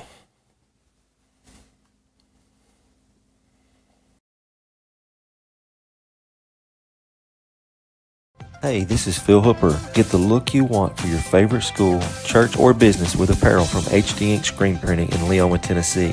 Got a logo you need embroidered or screen printed? Let HD Ink give you the professional look that sets the bar in today's world. We do fundraisers and custom designed apparel and so much more. Call today, 931-201-2961, or come see us at our new shop located at 26 Ingram Road in Leoma. Remember, HD Ink for the look you want and the look you deserve. This is the X Sports Network. Welcome back here on X Sports. Benjamin Ray and Brian Neese coming to you live from this Region 8 matchup between Lauderdale County and Mars Hill from Robert Earl Grisham Stadium. And Brian will step away from this ball game. Mars Hill leads it 17-0 at the halftime break. Brian and I will be on the call tomorrow afternoon on ESPN Plus for the North Alabama Tarleton State game, whereas this is a big region matchup. We've got a big conference matchup tomorrow between the Lions and the Texans. And Brian, this is the first UAC game for both of these teams throughout the first 4 games of the season. This is what is really important for North Alabama. It is, and UNA coach Brent Dearman kind of said that this week. You know, the first 4 games, you want to win them. I mean, there's no doubt about it. But you take what you've learned in those first 4 games, and then you kind of put everything to test tomorrow in a conference game. For North Alabama, the big question mark remains quarterback position. Ari Patu has been ruled out. Last week you saw all 3 quarterbacks play on the road at UT Martin. You saw DC Tabscott start the ball game. TJ Smith came in at one point. Ben Harris came in. All three played in the opening quarter. Lions led it 18-0. UT Martin came back and won that ball game. But overall, UNA is going to need more consistent play at the quarterback position. They are. And, the offense overall has been a little inconsistent here through the first 4 games. And, I think once UNA settles on a quarterback, whoever that is, as we go down through conference play here, things will improve offensively. But that's where UNA has struggled. Defense at times has been really good. I think you've had, 2 Freshmen of the Week in a row here with Josh Anglin here the last couple of weeks. And so he's just a superstar in the making on that UNA defense. And whichever quarterback North Alabama does roll with, it helps when you're throwing it to Takari Kennebrew. Now third all-time on the school's all-time receiving list. Trails Dre Hall and Michael Edwards, 2 of the all-time greats. Edwards in the Athletic Hall of Fame. Dre Hall will be in the Athletic Hall of Fame one day. Takari Kennebrew, my friend, he will be in the Hall of Fame as well. So Brian, when you have a playmaker like that, it makes a quarterback's life very easy. Sure does. I mean, he is the great eraser, so to speak, offensively for a quarterback throwing high or a quarterback throwing behind you. Just makes great touchdown catches all the time. We saw a game or a catch last week, I think it was, where he had a defender draped all over him and ended up making a catch, carried it on into the end zone for a touchdown. If you haven't seen Takari Kennebrew play for North Alabama, he's a really special player. He's one of those guys, when you're talking about UNA the next 10, 15 years down the road, his name will keep coming up. Juice Allen has been a great surprise for North Alabama, the transfer from Tennessee Tech. Rushed for 100 yards in his first career game. Had a 62-yard run for North Alabama in that opener against SEMO. Missed the Memphis game. Against Illinois State, he had over 100 yards of total offense, another rushing score. Then against UT Martin last week, they never let him get going. He was keyed in on very much by that UTM defense. And that's what defenses will do against Javian Allen. They will key on him, and your hope in that is that it opens up the passing attack down the field with Takari Kennebrew like you were talking about. But Javian Allen, once he gets going, he is such a special back, great speed. He gets into the second level of the defense. He can turn on the jets and get in the end zone. Look at the Lauderdale County High School band entertaining the crowd. And Brian, let's talk some North Alabama defense. Safety Gregor Reddick leads the conference in tackles, top 3 in FCS college football in total tackles. Jackson Bratton's 3rd in the league in tackles. And true freshman Josh Anglin, who you just mentioned, back-to-back UAC Freshman of the Week award winner. He's 4th in the league in tackles. That's a pretty good trio, and guess what? Edwin White-Schultz is back this weekend for North Alabama. He's the UAC preseason Defensive Player of the Year. This is a huge boost for North Alabama. I can't say enough about what the return of Edwin White-Schultz means to this defense. They've needed him, and now they get him back tomorrow. And, it's the most important game of the year because it's the next one. That's what every coach is going to tell you. But this is the first conference game of the year. And to be able to get him back and to be able to utilize him in that secondary, kind of like Takari Kennebrew is on offense, an eraser for mistakes, Edwin White-Schultz can be that guy on defense. A guy gets by your linebackers. He's a guy that can track them down. Fans are going to love watching Edwin White-Schultz. And he'll help a UNA defense that's going up against one of the best UAC offenses. A lot of people are saying Central Arkansas and Tarleton State are the top 2 teams in this United Athletic Conference, both nationally ranked right now. However, Tarleton State faces the same quarterback situation as North Alabama. Their starter, Mr. Gabalis, he was injured first half against McNeese State in the first game of the year. He'd raced out to a 26-0 lead. They ended up winning that ballgame 26-23. The offense has not been the same since he went down. The backup, Jordan Pete, he went down against Baylor. Then the third-string quarterback, whose name has slipped me, I don't have my roster in front of me, he entered, and he's been the guy in the game and a half since then. We think Gabalis might be back Saturday, but again, Brian, we don't know what quarterback Tarleton State's going to roll out there. Personally, it would surprise me if they didn't put Gabalis out there. First conference game of the year, I got to expect that he's probably going to be the guy tomorrow on the field, but we'll see. UNA has to prepare accordingly to whoever they think will be out there, and maybe all 3 guys. So kind of like what you said, Tarleton State has to kind of prepare for different quarterbacks for UNA.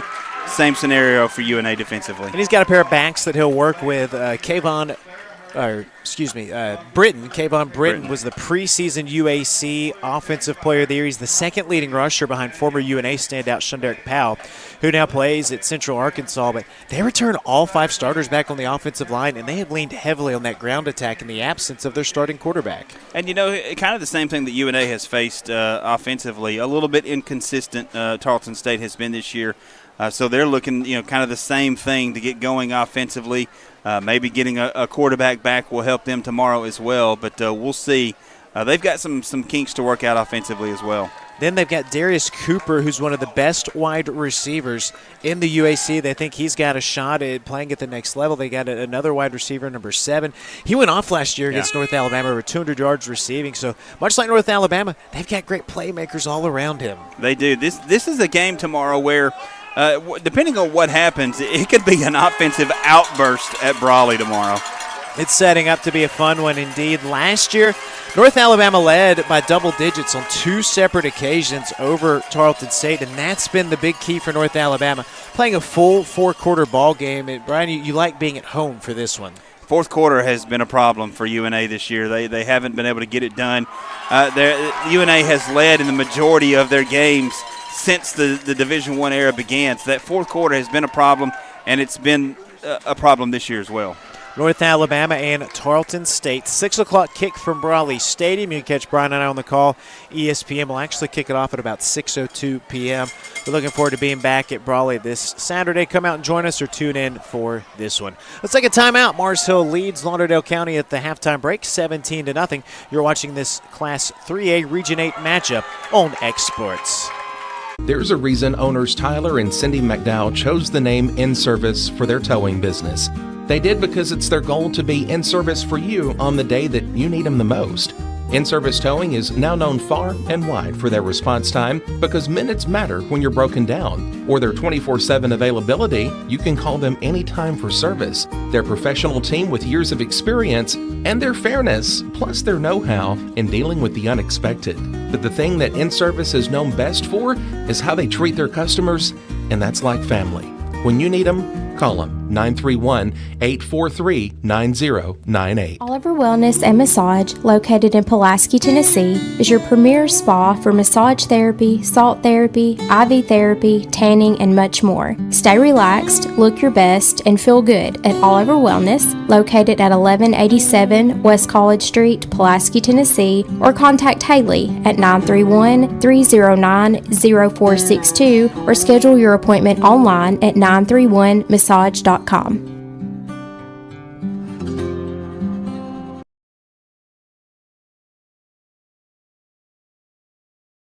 Southern Craft Manufacturing is dedicated to creating the finest quality and greatest value products in the death care industry.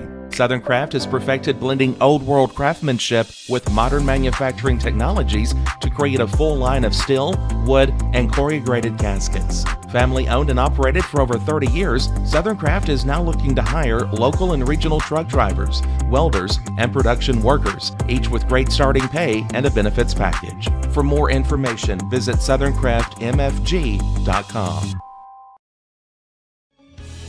Hey guys, I'm Kyle Hammock, General Manager here at Heritage Automotive, your Chevy GMC dealer in Lawrenceburg, Tennessee. I'm from Marshall County, Tennessee, where I went to Cornersville High School. I attended Cumberland University. After Cumberland, I went into the United States Marine Corps to serve the country. After that, I went right back into the car business. I'm very familiar with the car business. I have been around the car business pretty much my entire life. And my commitment to you is to ensure the most competitive new and used vehicle pricing on the market, as well as the best service around. Well, we'll treat you like family here at Heritage Automotive in Lawrenceburg, Tennessee. LUS is committed to our customers, from providing and maintaining energy-efficient utility services to friendly, helpful customer service. LUS is there. At LUS, we're always challenging everything we know, every day. We strive to improve efficiency and reliability while focusing on our responsibility to our customers and the community. It's our promise to provide dependable service to our customers every time. Because we don't just work in Lawrence County, we live here too.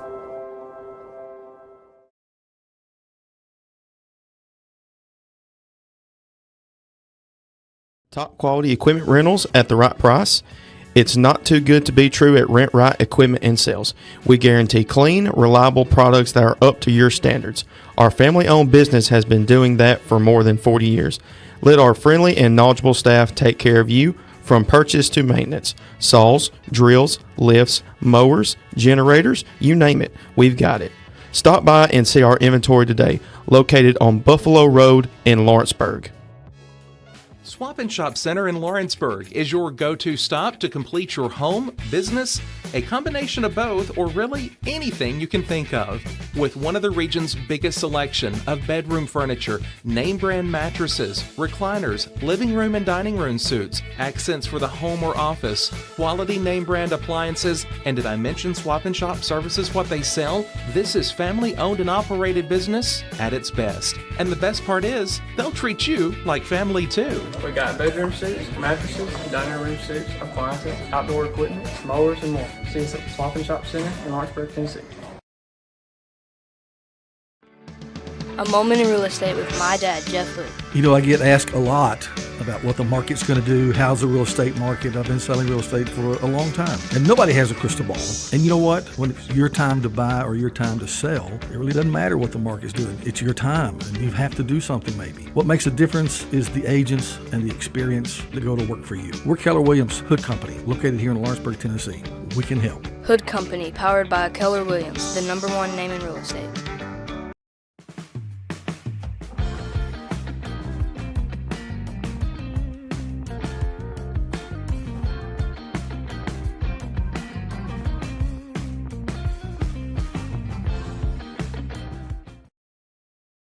Patient care at its finest is found at Tennessee Valley Family Care. From primary to infant care, physicals, women's health, allergies, diabetes management, plus on-site labs and ultrasounds. Let practitioners Liz Phillips, Kathy Cohen, and Stephanie Tucker care for your health and your entire family's health. Let Tennessee Valley Family Care help you reach your health care goals.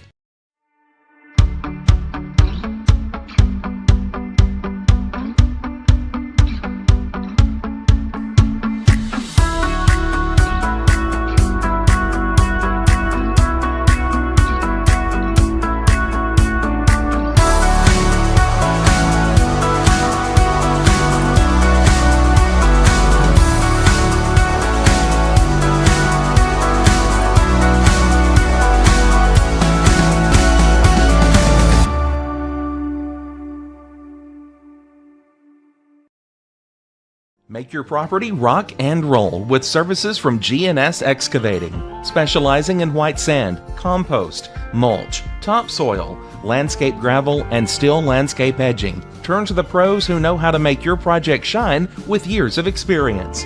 The best part is they're locally owned and operated. Choose from a vast selection of mulch and rock from their conveniently located facility at number 3 Valley Road in Lawrenceburg, just off Buffalo Road. Phone 931-279-3841 and get started today. What really matters during the ball game, we're at that point in the season where some are just beginning, some have already ended, and others are at that point where it's either win or go home. Depending on what your perspective is, it changes everything, doesn't it? In 2 Corinthians 4 and verse 18, we're reminded we don't look at the things that are seen, but at the things that are unseen. For the things that are seen are temporary, but the things that are unseen are eternal. Keep your focus, keep your perspective on the right things, the things of God, the eternal things. And that message brought to you by your friends at the Leoma Church of Christ. Head on over to Shaw Southeast Distributing in Lawrenceburg to find everything you need for your home, business, or fundraiser. To make life easier, Shaw Southeast Distributing now accepts EBT cards. Have a concession stand, food truck, or just your kitchen at home? Leave it to Shaw to fill your shelves with ease. Shaw Southeast Distributing delivers. Family owned and operated. Phone 931-762-7760. Follow us on Facebook or visit us at 1603 Ripke Avenue in Lawrenceburg. At C&B Linen, fast, friendly, and reliable service is our promise to you. Because you're not just a customer, you're family. From multi-use linen to branded floor coverings and a complete range of cleaning supplies, C&B Linen is here to make sure you have everything you need. From our high-quality products to our fast, friendly, and reliable service, you'll experience the difference with C&B Linen. Because you're not just a client, you're part of our family. You'll be winning with C&B Linen.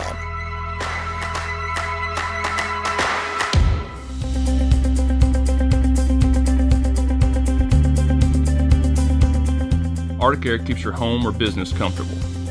For more than 20 years, we provided outstanding residential and commercial services through Southern Middle Tennessee. Whether you need assistance with your heat, air conditioning, preventive maintenance, or anything in between, trust our reliable team to get the job done. We'll take the time to figure out your specific needs and recommend what we believe is right and best for your situation.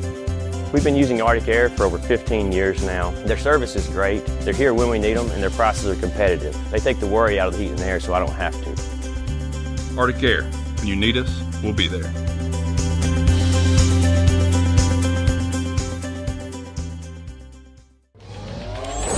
Going the distance with local sports. This is the X Sports Network.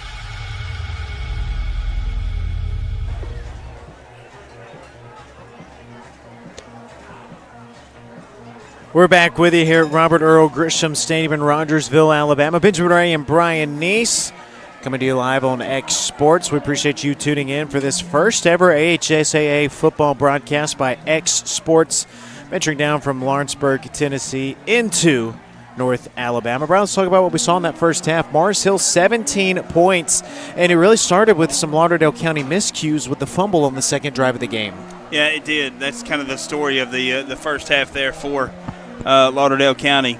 Things, shooting themselves in the foot, had a couple of mistakes, a couple of penalties that kind of backed them up where they had a manageable 2nd and 1, and they were driving down the field, ended up punting on 4th and long, and then they had a punt issue there, whatever happened there. And so things went against them in the first half, but you forget about all that. You have short memory, and you get it going and see if you can put a drive together here in this third quarter. For Mars Hill, it's been Penn and Chandler. It's been Caden Chandler and Jackson Penn, and they have had some dynamite runs. They are a dynamic duo. I don't know if you'll find a better two-back set in all of Alabama high school football. They are really impressive, and a lot of that credit goes to the offensive line from Mars Hill. They're big and they're physical up front, and they've opened holes for those two backs, and we'll see if they can continue kind of that ground attack. I don't expect Mars Hill to put the football in the air a lot here in this second half, especially with a 17-point lead, but we'll see what happens here on this opening kickoff. Lauderdale County's going to get it and see what the Mars Hill defense can do. And for Lauderdale County, it's been Curtis Ritter, the quarterback, who's really been doing it all. He's moved the football a lot, but the drives just end up coming up short to some miscues. They had it 2nd and 1, back-to-back penalties, turned it into 3rd and 11, yeah. So it's almost been self-inflicted wounds for Lauderdale County. Oh, it absolutely has. They've had opportunities in this first half to get points on the board. That early fumble kind of set the tone of those miscues.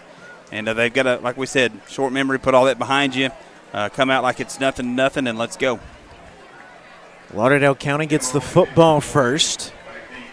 Big statement drive opportunity right here. It's not a do-or-die drive, but you think about what you can do by getting points on this first drive. Well, I guarantee you in both locker rooms, both set of coaches said first 5 minutes of the second half, we determine how the tempo of the second half is going to be played. Poochie is high. Caught by the up back of the 25. He did not signal for the fair catch. That's Calvin Watkins. He skedaddles to the 35, and that's where this Lauderdale County drive begins. 11:55 to go in this third quarter. Morris Hill 17, Lauderdale County nothing. Tigers in the first half went 3-and-out, fumble, 3-and-out, punt, punt, punt. First drive of the second half begins from the 35. Curtis Ritter sprints out. Camden Hill has to race off. Luckily did not join the huddle. And look at this, Ritter out of the gun for the first time. A changeup from Lauderdale County. Sprints out near side, completes a pass. Mason charges ahead. Grabbed by the Panthers. Look at Mars Hill racing to the football. Pickup of 1, and it's 2nd and 9. That Mars Hill defense has been so fast. The pursuit to the football And when it looked like there may be an opening for just a second, Mars Hill closed that very quickly as there's an injured Panther down on the field here. Samuel Sweeney slow to get up, reacting as if he's battling some cramping. We've had some heat here tonight. It's cooled off a little bit here in the second half, but tell you what, it was warmer today than I think most expected it. It was a summer day today. It was a summer day. I had somebody say to me, "Where did those 90-degree temperatures come from?"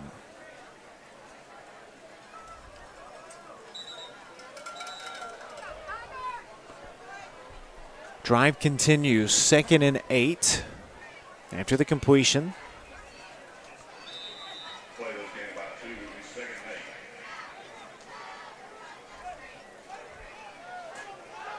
So Ritter continues to work out of the gun. So you go from the under center snaps to the shotgun snap. Good snap, hands off in the backfield, racing around. It's Watkins. He was able to evade the defenders in the backfield, but he barely makes it back to the line of scrimmage, and it's 3rd and long. He just nowhere to go. And Mars Hill showed blitz off that left side. You see there in the replay, but then it was just plugged up the middle, hitting the backfield, and the back luckily got forward for a gain of just a little bit there. But that defense from Mars Hill right now is suffocating. There's just nowhere to run. So after the pickup of about 2, 3rd and 8, first down to get is the 45, working right to left. Opening drive of the second half for Lauderdale County, the defending Region 8 champs. Mason motions right. Roll out that way. Pass complete to Mason. He's got the first down, driven out of bounds by Jackson Penn. That's up to the 46-yard line for the first down. And there's your recipe for success right there for Lauderdale County. Rolling away from the pressure. Blitz coming from the backside. Quarterback rolled away, fired a strike there into the receiver's hands. Moves the football, moves the chains. We talked about the first 5 minutes of the second half, kind of setting the tempo, the pace, so to speak, for the second half. And that's a good sign if you're a Lauderdale County Tiger, moving the chains on that first drive. Tigers, a couple of quick early passes after Mars Hill did not give up much on the ground. 1st and 10 from the Lauderdale County 47-yard line. Ritter sprints near side on the option. Tries to pitch it out last second to Calvin Watkins. Turns the corner shy of the 50 before he's rocked out of bounds by Penn and company. It's a long run for a pickup of about 2. Well, that's a dangerous, dangerous pitch right there at the very last possible second. But look at the textbook tackle right there. What a wrap-up by Jackson Penn. He is a coach's dream right there, playing both sides of the football and excelling on both sides of the football. 2nd and 8 from the 49. Ritter rolls to the right on the snap. Defender in his face. Oh, he breaks free, and then he falls down at the last second. Matthew McIntyre credited with the sack. And that's the danger of rolling out the quarterback. Lauderdale County was finding a little success. Rolled right into the blitz right there off the edge. Almost escaped from it, but the feet just tangled up at the end and goes down. That's a huge loss. Now 3rd and forever. Yet another promising drive for Lauderdale County, right, where you've got some momentum, and now staring at a 3rd and a mile. And what's in the playbook here for 3rd and whatever, like 20? Is it 3rd and 20? Curtis Ritter's gone to the air almost every play this half. Remains out of the gun. Jackson Ham joins him back there. And Lauderdale County broke the huddle with 12 men. Another mistake. 3rd and long becomes 3rd and longer. When it's this long, what's 5 more? That's true. That's true. If I'm Mars Hill right now, I may be looking for some kind of screen.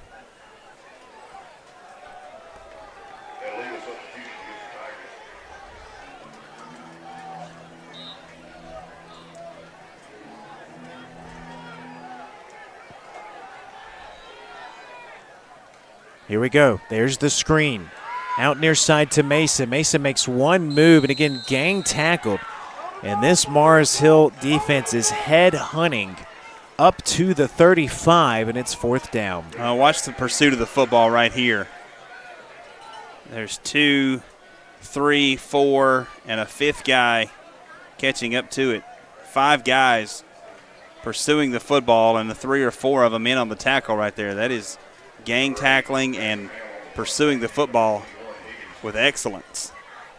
Mars Hill has a chance to get good field position here, and the Panthers have been doing this shift, and that's why right there.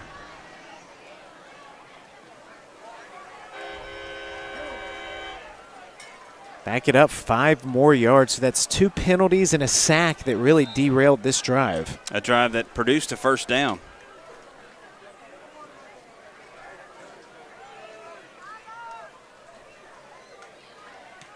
Oh, and the punt is shanked, but it takes a good roll. Cross the 40. Look at this. We have extracurriculars all over the field. 2 penalty markers down. It's the duo of Penn and Chandler. They kind of went too hard at Curtis Ritter. And that's the quarterback for Lauderdale County. That'll get a lot of folks fired up. Anytime you go after any player like that, but especially the quarterback. So that will erase Mars Hill's promising field position. And you look at where that penalty is, Brian, that's really more than a 15-yard penalty. You're 20, 25 yards away from the action. Easy. That's a silly penalty right there against Mars Hill. That's going to back the football up now well inside the 30. 7:22 to go in the third. Mars Hill's first touch of the second half. Panthers 2 rushing touchdowns in that first half. A 34-yard field goal to end the half. Now, if you're Lauderdale County, right now you're looking for something, anything to fire up your squad, and you look for stuff like that. And use that to your advantage. Use it to fire up your squad right here. Begins from the 22-yard line. So you could have had it from the 37. 1st and 10 for William Mann, who did a great job of leading the offense. As Cam Isbell goes in motion. Give goes up the middle. Did the football come out? It did. Panthers signal they have it. Lauderdale County trying to come out of the scrum with it. No signal yet. Mars Hill recovers.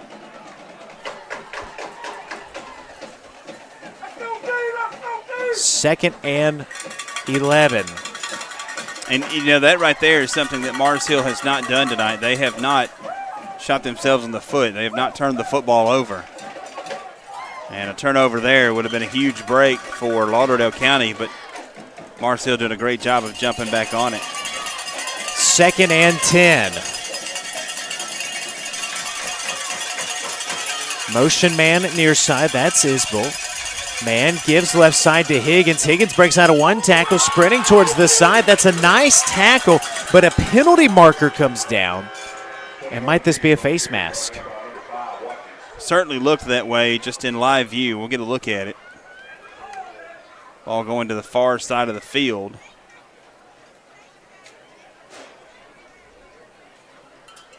I don't know. It's a hold, yeah, against Mars Hill. And a face mask. So they offset. So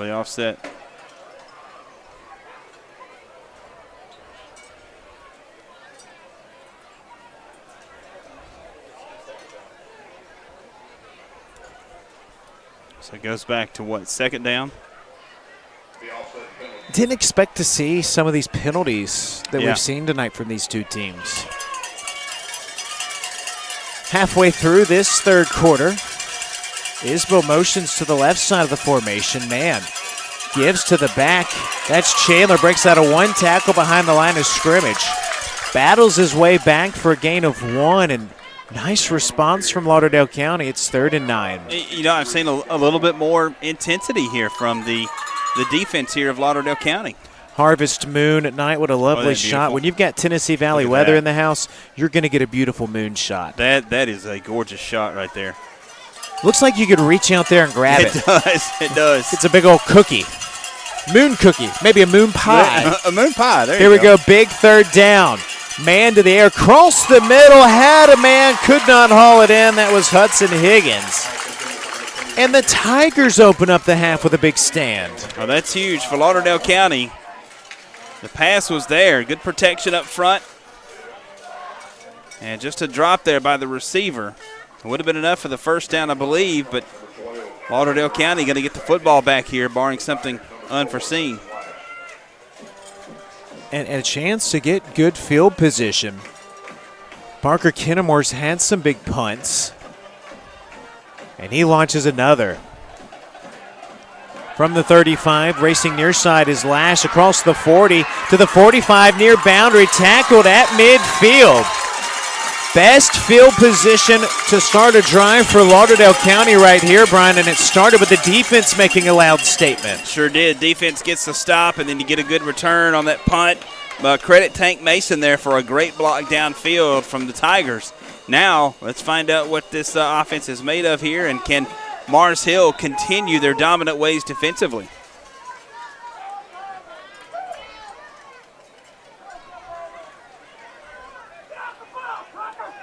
Here we go. Now Ritter goes under center. Offset eye, play action fake, straight drop back. Pressure Ive steps up, takes the deep shot, hit on the release. Comes up short of the intended wide receiver. It's Max Perkins delivering the blow. And watch this. We got a cramp from Ritter. He quickly gets up, however. Assist from his teammate Brody Richardson. That play took a long time to develop, and it looked like Ritter had to get rid of that football before he wanted to. The pass was underthrown because of the pressure. See what Mars Hill does defensively here. You got to think in the back of your mind, yeah, Lauderdale County's got to throw the football here. Under center, Ritter. Straight drop back again. Rolls to the right, defenders at his feet, lofts it high. In traffic, it's hauled in, he's still up. It's his tight end, Caden Naylor. That's a heck of a grab. Oh, it sure is. What a play there, under pressure. Football thrown out there, defender right there, and just reaches the hands out and makes the grab. Oh, that they called this. Oh, look at where they marked it. That's what the crowd's upset about. Third and about 7 here. I think if you're Lauderdale County, you're in 4-down territory here. Think so. Down 3 scores. Ritter to the air again. Again, winds, unleashes one-on-one jump ball. Intended for Hudson Lash, defending Isaiah Owens. Lots of hand-to-hand combat. Both sides wanted a call. Well, good shot there. Good throw downfield. You got single coverage. Good pass. Well defended there by Mars Hill. Maybe a little bumping both ways. Good no call there by the official. Now it's a big 4th down for Lauderdale County right here. I hate to call this a do or die. You still got the whole 4th quarter plus about 4 and change here in the 3rd, but man, this one's huge. Lauderdale County's yet to convert a 4th down. Ritter goes under center. First down to gets the 35. Motion man near side, and is there movement or offsides? It's offsides. Well, how about 4th and long? Goes to 4th and manageable. Mars Hill now making a few mistakes. Probably completely changes your play call here, too, for Lauderdale County. You like this 4th and 2 opportunity, like you said.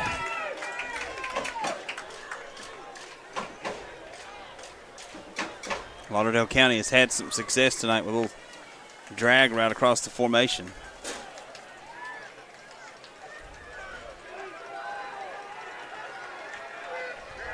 Here we go. Ritter, single set in the back, rolls near side, fires that way, off the fingertips of the intended wide receiver, Camden Hill. That would have been enough for the first down, and Morris Hill gets the 4th down stop. Yeah, just dropped the football, unfortunately for the Tigers. He was open. Just couldn't haul it in there. It's a big turnover on downs. You've got the momentum. Can get your first score of the night. Just couldn't haul it in. 1st and 10 for Mars Hill. From the 38-yard line. Tigers made a big statement defensively to open up this second half. And here's Mann. Opens up, hands off left to Penn. Penn grabbed in the backfield, finished off, fighting back towards the line of scrimmage, and Lauderdale County continuing to be stiff defensively. Yeah, they've had a much better second half so far. Great job of gang tackling there. And, we talked about the duo here of Caden Chandler and Jackson Penn. First guy not bringing them down, and Lauderdale County's did a great job here in the second half of pursuing to the football and gang tackling and making sure that he's not breaking tackles like he did in that first half. Under 4 to go in this third quarter. 2nd and 10. Give up the middle, and again, that Tiger front gave up nothing. Caden Chandler ended up bear crawling forward for a yard. Ben, that's the play right there that had given Lauderdale County a couple of fits in that first half. A little fullback dive there out of that formation, and they broke that for a couple of big gainers in the first half, but not there. Now, if you're Lauderdale County again, you've got a chance to get off the field again here in this third quarter. Cowbells are ringing. Tigers trying to get the stop. 48's needed on this third down. Left side, they give it to Penn. And again, a wall thrown up by the Tigers. No gain, it's 4th down. Well, whatever adjustments Lauderdale County made at the half has worked against this running attack in the second half.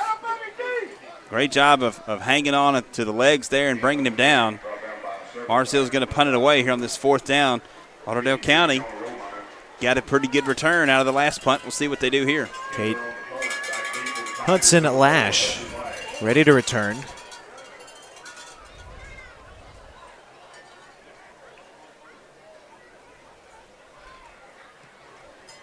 Gets off a beautiful punt. Bobbled, ball's loose. Mars Hill gobbles it up. Mistakes. Scooped up by Colton Owens. No redo on this one. It's Mars Hill football. Well, that's been the story for Lauderdale County tonight. Mistakes. Unable to haul it in. And Mars Hill going to get great field position here, recovering that muffed punt. We say mistakes by Lauderdale County.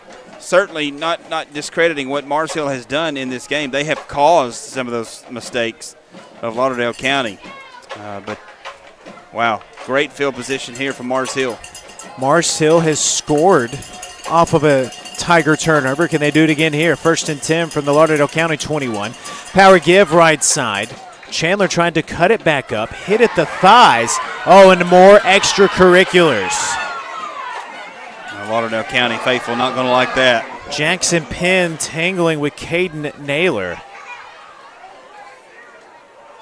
This happens at the very end of the play there. And there you see it on that replay on the left side of your screen. Sort of finishing the drive block a little too much. Yep. That block lasted after the whistle was blown. 2nd and 5. Man motions Higgins to the right side of the formation. The give goes to Penn, has the edge, breaks out of one tackle, sprinting to the 10, cuts back at the 5, tackled from behind. Jackson Penn had the end zone in sight, but a touchdown-saving tackle, and it's 1st and goal from the 5. Yeah, Caden Naylor, you'll see here on the replay, had a chance to get him in the backfield. Or, excuse me, not in the backfield, but down the line, but couldn't wrap him up, and that's what makes that running back so special, Jackson Penn. Able to break tackles like there. He's elusive. Really, really good running back.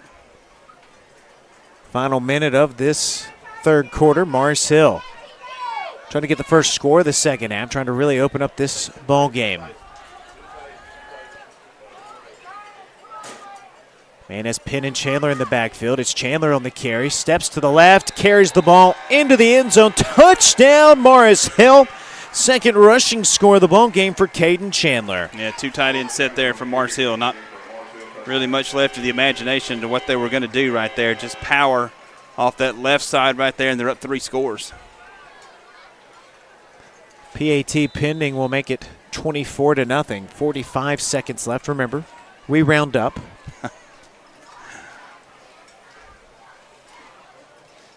PAT is up and in. Brian Mars Hill has scored off of 2 turnovers, making the most of opportunities. Yeah, just mistakes here for Lauderdale County tonight. And like I said, give credit where credit is due. Mars Hill has converted those turnovers into points, so good job by them. Now, Mars Hill's a good football team, obviously. That's the understatement coming in at 4-0. They're going to capitalize off of turnovers. All right, moon pie cookie. Are you dipping it in anything? Oh, yeah. Could you dip it in some chocolate sauce?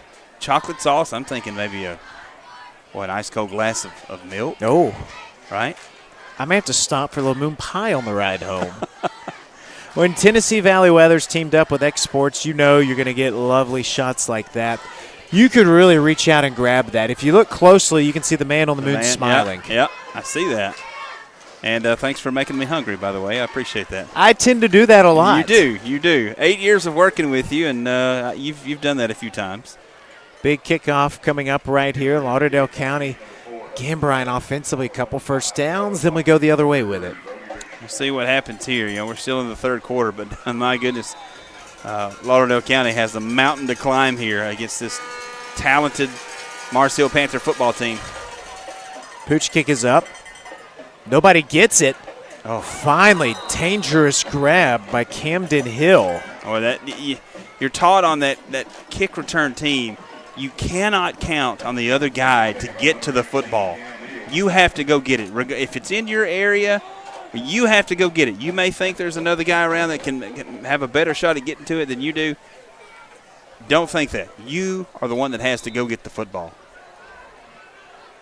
That almost was another mistake there by Lauderdale County, and a list of them tonight.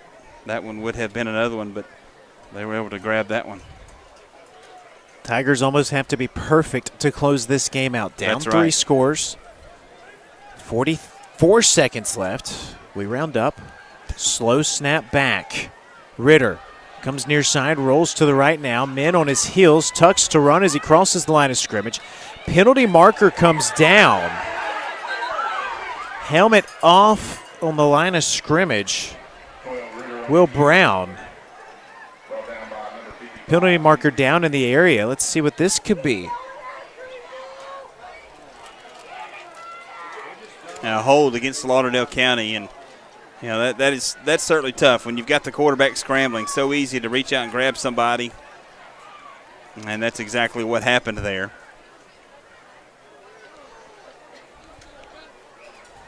Quarterback just trying to make a play, but that certainly puts a lot of pressure on your offensive line to block that long, and at no point in that scramble to grab a jersey or hold on to one a little bit longer than you should. So again, the Tigers play behind the sticks. They've done that a lot tonight.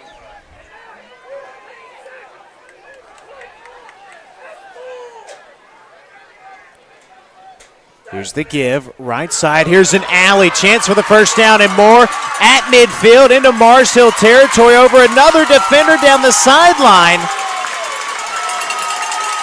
Jackson Ham going ham, getting the crowd back into it. Oh, that's a great run off right tackle right there. Just exploded into the second level, had one man to beat, and luckily for Mars Hill, they caught up with him.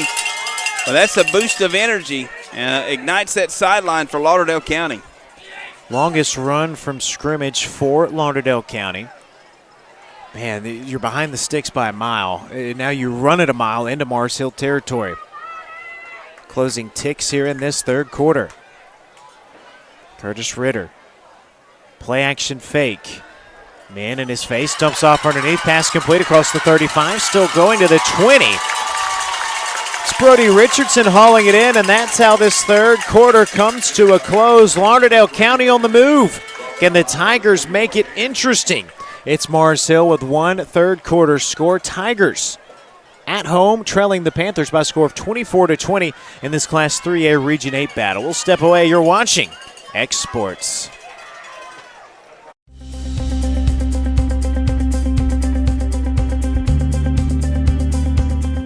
Arctic Air keeps your home or business comfortable. For more than 20 years, we provided outstanding residential and commercial services through southern Middle Tennessee. Whether you need assistance with your heat, air conditioning, preventive maintenance, or anything in between, trust our reliable team to get the job done.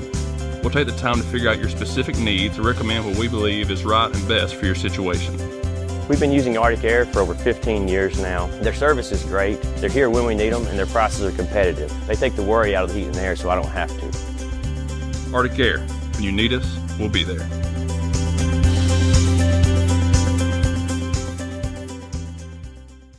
Got a dent, a ding, a scratch, or a bent fender? Major or minor, Car Country Collision Center in Leoma can fix you up. Car Country works with all insurance carriers, gives free estimates, can work on foreign and domestic vehicles, and has experience you can trust. They've been in business since 1990. Unfortunately, accidents happen, but you can get your car back on the road with as little hassle as possible with the help of Car Country. Call 931-852-4708 or stop by at 2567 Highway 43 South in Leoma.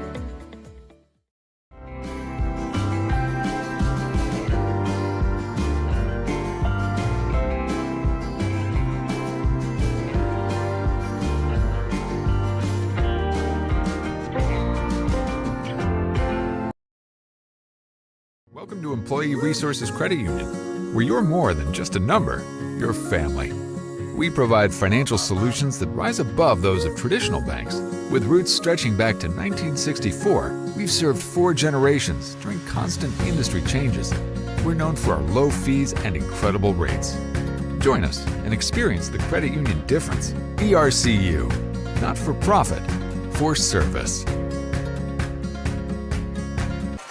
Back here in Roundersville, Alabama from Robert Earl Grisham Stadium, it's a 3A Region 8 Titan clash.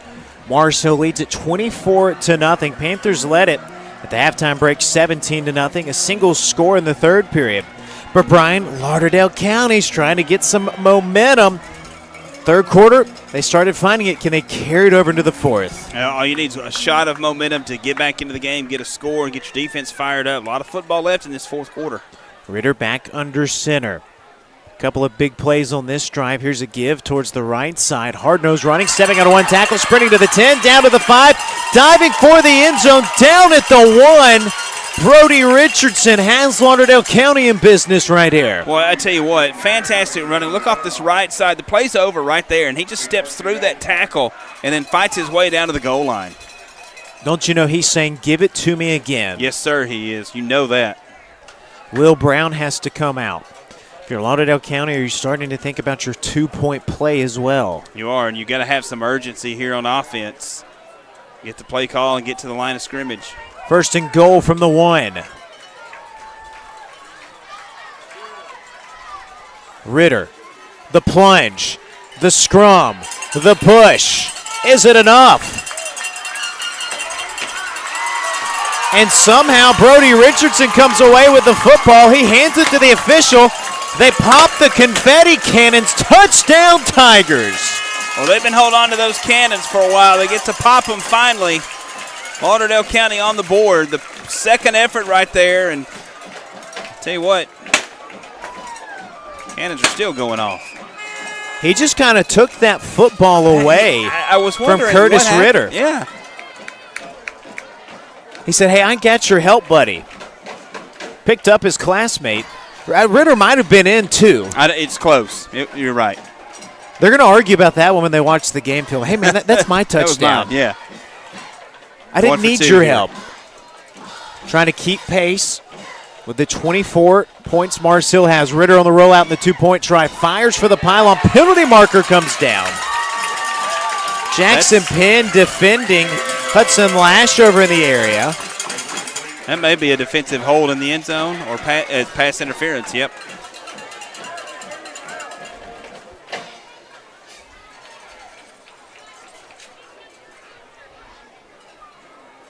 So move the football to the non-existent half-yard line. So that's when you go from the 1 to the half-yard line, right? Because you can't go from the 1 any further. Somebody showed me that yard line where that half-yard line is. I'll die on that hill. It's not a full yard. It's a half yard. 1st and goal and a half. Ritter. Don't you know Brody Richardson wants it? Gives it to Richardson. Tries the right side. Plunges in. 2-point conversion. Good. And let's make it interesting. 11:09 to play. Morris Hill 24. Lauderdale County 8. Oh, and a penalty marker. I think this is after the play. Sort it out here.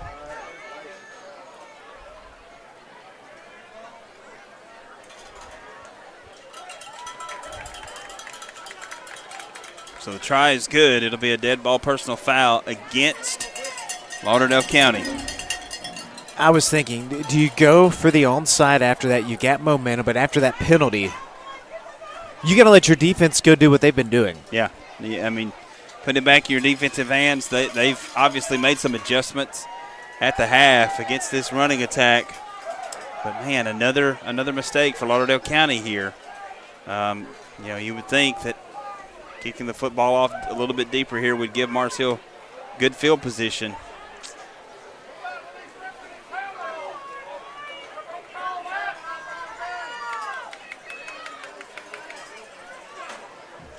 So after Mars Hill rattled off 24 unanswered, Lauderdale County finally gets on the board.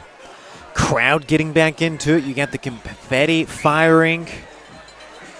After that fumble and Mars Hill scored, it was silence.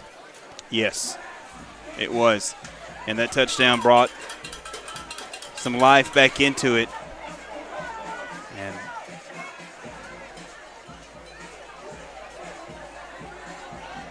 they'll be kicking off from the 25. Boy, what a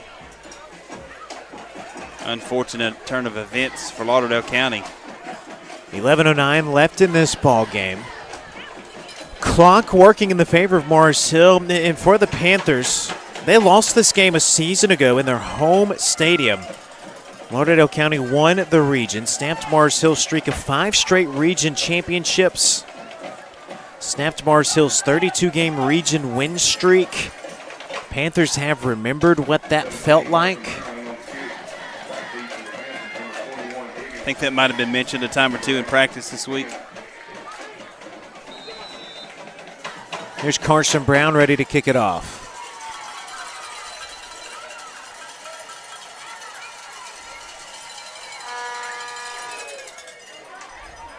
Short kick fielded at the 35. Here comes Jackson Penn. Cuts it up middle of the field. He's wrapped up by Jackson Garner.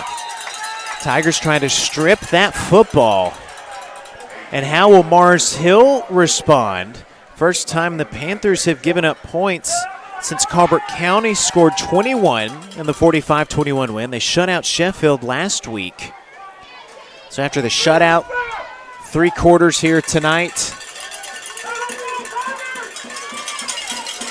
I think if you're Mars Hill here, there's no reason to reinvent the wheel. Just keep going with what's been working.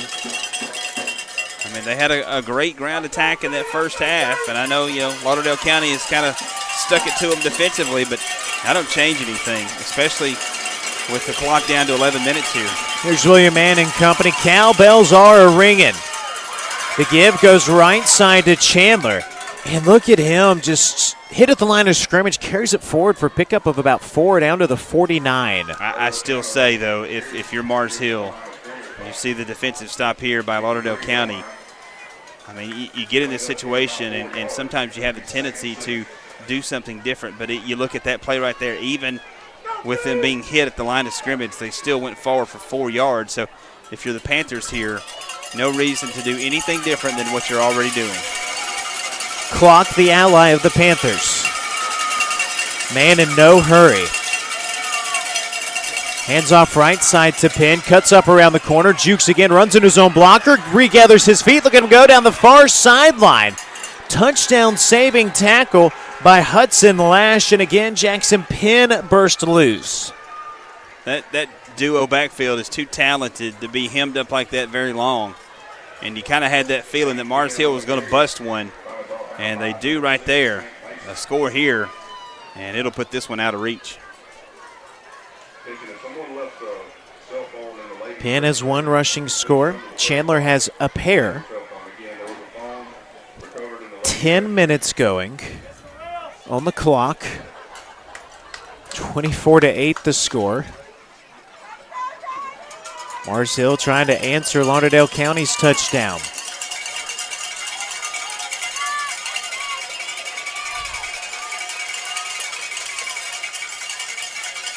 Man opens up, gives to Chandler. Lowers the shoulders, he crosses the line of scrimmage. Pickup of maybe 2. You're looking at about a 2nd and 8. Chandler does a lot of good things with football, but the best thing that he could have done right there, he did. And that's his surround that football with 2 hands. Hang on to it. You don't want a silly fumble here. Wrap that thing up, go to the ground. Clock continues to churn. I mean, you look, there's 20 seconds on the play clock. You still got a lot of time before you have to snap this football. You just eat it up. Eat up as much of it as you can. Play clock at 8 as the Panthers get to the line of scrimmage. Man takes the snap with 2, hands off to Higgins, tries the right side, breaks out of a couple of tackles, cuts back behind his right guard. Pickup of 3, maybe 4 yards, and you're looking at a short 3rd down here. And again, you'll run as much off this clock as you can. Yeah, I mean, there's no need for Mars Hill to do anything different right here. And if you're Lauderdale County, you're reaching in there, trying to poke that ball loose, trying to get that turnover. Most importantly, keeping them out of the end zone here.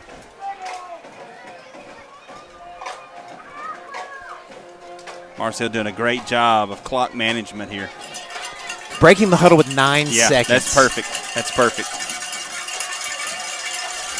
Man under center with 3. Snaps it with 2. Rolls to his right. Fires underneath. Oh, bobbled and dropped by Caden Chandler. Yep. He got lit up afterwards. Unnecessary right there.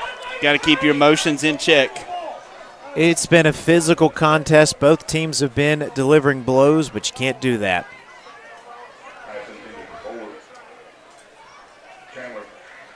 You get a look at it well after the pass had been dropped.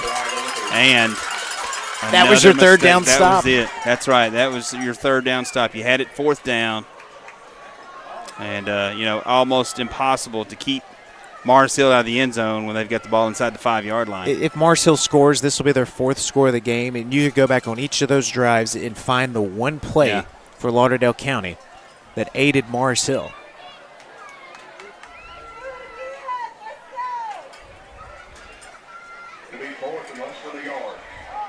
Fourth. So I guess half the distance. 4th and short. Is that?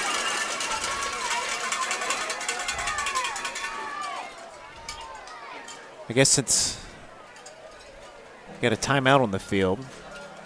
I was thinking that would be enough for the 1st down.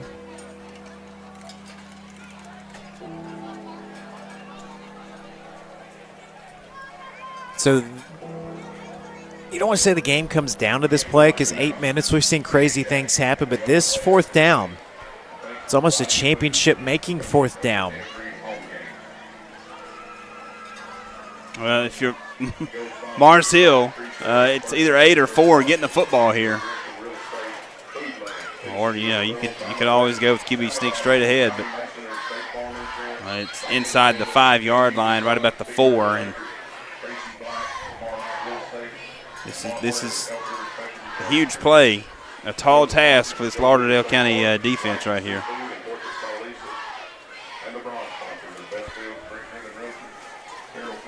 Jeff Mason chatting with his team. Mars Hill already out on the field. They know what they're going to do.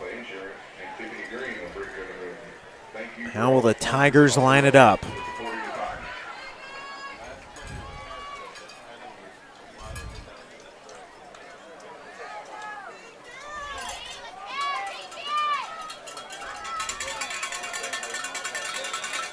Here we go.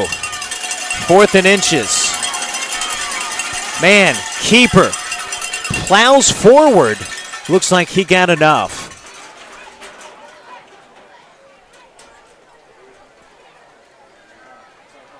I believe that's first down. There's the signal. It is a 1st and goal here.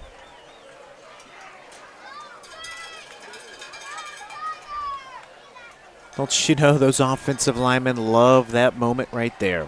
Well, this is their time to shine. Who controls the line of scrimmage here wins majority of the football games, all of the football games.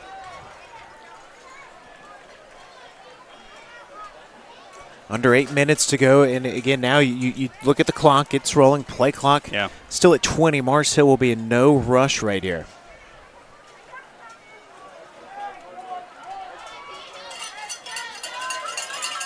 Man realized that as he got to center. Yeah. Underneath with 9, takes the snap, hands off to Chandler, and he's in. Hat trick for Caden Chandler, and the Panthers get a big response. Just exactly what they've been doing with success right there. Right off the right tackle and into the end zone, and Mars Hill celebrating with the flags across the way. Just once again when Lauderdale County felt like there was momentum, the Panthers go and grab it back. Point after try is good. 31-8 our score, 7:26 to go in this contest. Brian, right now you could hear a pin drop here at Robert Earl Grisham Stadium. You really have to tip your hat to Mars Hill that they've remembered the taste of last year's defeat in their home stadium. Yeah, that's right. And they have come out here and, we talked about the line of scrimmage just a second ago. They've really dominated at the line of scrimmage. Maybe not so much here in the second half. I think Lauderdale County has made some adjustments. But, mistakes continue to be the story for Lauderdale County tonight. That big penalty there as they had the 3rd down stop that they wanted. And ended up giving the football back to Mars Hill where they converted on a 4th and short. Mistakes have been the story tonight. I mean, Penn's first touchdown, I believe, came on 4th down. Chandler's first touchdown to make it 14-0. The Panthers converted a 4th down. 34-yard field goal came off some great clock management from Coach Higgins across the way. Then in this second half, again, you can go and pinpoint those 3 or 4 plays that Lauderdale County has let something slip through that Mars Hill has capitalized on, and that's what championship teams do. That's exactly right. That's exactly what good teams do. Championship teams, like you mentioned. If Mars Hill doesn't capitalize off those mistakes tonight, it's a whole different game. But when a turnover comes your way, you take advantage of it, right? 7:26 to go as this ball's kicked off. Bobbled and caught by Brody Richardson. He's trying to break free. Down the right seam, Lauderdale County will have it shy of the 40. I tell you what, there's still some hard hits down there. I can hear the pads popping up here. Good job by Lauderdale County's Richardson there hanging onto that football.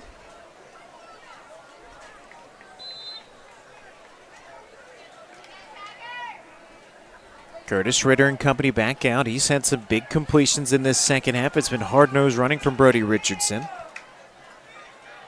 Offset I formation, motion man to the left. Ritter hands off to his back, trying the right side. It's Hudson Lash. Falls the right side of his offensive line to about the 43-yard line. Pickup of about 4. You're looking at 2nd and 6 or 7. Ben, you talk about pursuit of the football. 7 guys right there off that pile there from Mars Hill. That is a great job by the Panthers pursuing that football, gang tackling, helping out the teammates. It's a good pickup for Lauderdale County. Picked up 4 off of that play, but great job by the Panthers pursuing. For Lauderdale County, your next 2 are at home as well. Brooks and Clements to follow. Same formation. Play action fake for Ritter. Time to wind, time to deal. Open man, that's caught. Sprinting down the middle of the field. Touchdown saving tackle. Camden Hill was wide open behind the defense. Hudson Higgins tackles him at the 1, and Lauderdale County's not done yet. Well, that play takes a long time to develop, and kudos to the offensive line for giving Ritter time to throw that football. Knocking on the door is Lauderdale County, and as you mentioned, not done yet. 6:23 left. Down 23 points, 3 scores. Ritter hustles up. Oh, hard movement.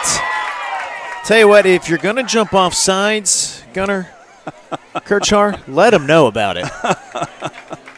There's no doubter. No doubter about the offsides there. We move the football ahead about 6 inches maybe.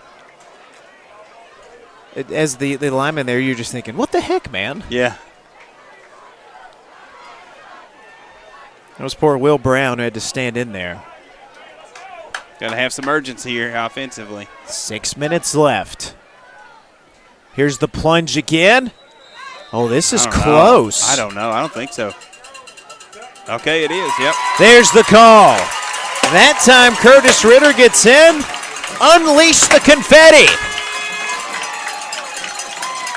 Power football. Maybe the second surge got him in there.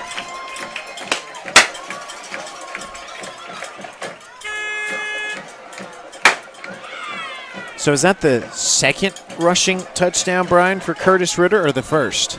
I believe it's, well, that's a good question. Here's the 2-point try. The first one was converted. Ritter gives off to Richardson, and he's not going to get in. Play blown up by Wynn Cook. And that's big. 5:51 left. Still a 3-score game now. And we've got some souvenir confetti to take home. Souvenir confetti. My friend, I'm going to put that in my pocket right here. You've been given, in your broadcasting time, a Rose Bowl pin. I have been handed a Rose Bowl pin. That's a story for another day. And a piece of confetti from Lauderdale County. We have a lot of great press box memories. Tonight has been a great one. Big night for X Sports. First time broadcasting an AHSAA game. Brian East and I are happy to be here with our friends Ben Luna and company. Sam's here's doing a phenomenal job. You can see his head poking in right there. He's running the control system right here. He's got it rolling. It's been a great night. I know there's been a lot of viewers back home. There's the souvenir confetti. Souvenir confetti. Might be on eBay later. It probably will. Do you think about the onside right here? Absolutely. Absolutely, you do. And if you get it, yeah, I mean, all of a sudden, yeah, you get it and score. It's a 10-point game. I mean, you know, hey, stranger things have happened. It's not a full moon tonight. We saw earlier, but not far from it.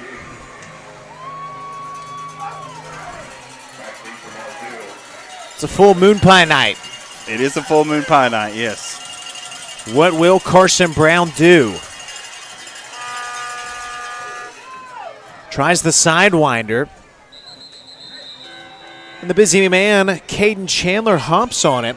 5:51 to go, Brian. We saw it on the last drive for Mars Hill. It's a veteran team. They played in the state championship. They've been there before. They're going to take their time right here. They are. There's no reason to be in any hurry at all for Mars Hill.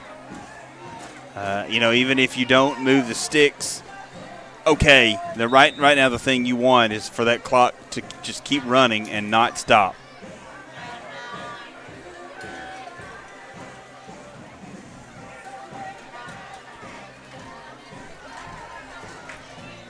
First and 10 from the Mars Hill 32-yard line.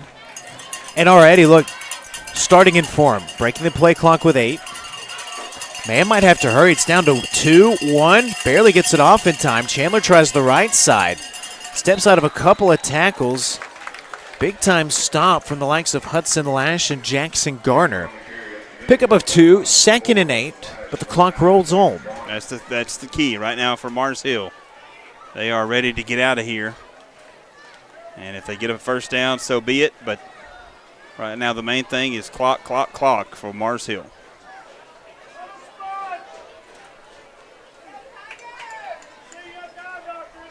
Cam Isbell Or correction, scratch that, Matthew McIntyre brings the play call in. Center breaks at 15. O-line comes set at 10. Man under center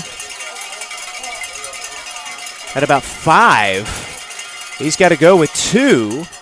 Gives to Penn, tries the right side, slashes out of 1 tackle, fights back to the line of scrimmage. Do you think about your timeouts yet? You've got 4:40 as the play clock stops, 4:42. So Mars Hill will be able to run this down to about the 4-minute mark. I think if you get to stop here, Lauderdale County, certainly in your head is the decision or not to use a timeout. I think they will. But again, for Mars Hill, still got 15 before you have to snap it. So this is going to be under 4 minutes when this play is done. They break the huddle with 9. Lineman set at 6. Man under center with 3. Snaps it with 1. Back to pass, has a man streaking, and he overthrows him by about 3 yards. And on 3rd down, that stops the clock. Mars Hill went for the home run ball. Yeah, that was the dagger play right there. The good thing about it for Lauderdale County is it stops the clock. And if you hit that play, Mars Hill, the game is most definitely over. And think about that big 2-point stop, because it's still a 3-score game right now. That's right. That was a huge stop. So the Tigers will have to go tempo. Calvin Watkins back deep to return.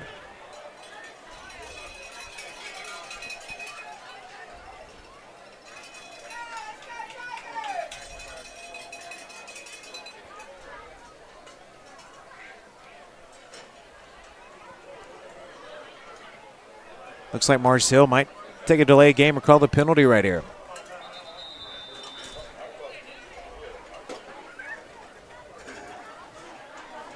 Probably more than anything, wanting to give his guys a little bit of a breather. Brian, let's talk about Mars Hill and the job they've done on the road. You know you're coming into a tough environment. They've protected the football. They haven't committed penalties, and they haven't shot themselves in the foot. And look, they've got the 17-point fourth-quarter lead. Yeah, they have played well tonight. The second half offensively has not been what it was in the first half, but it also hasn't had to be.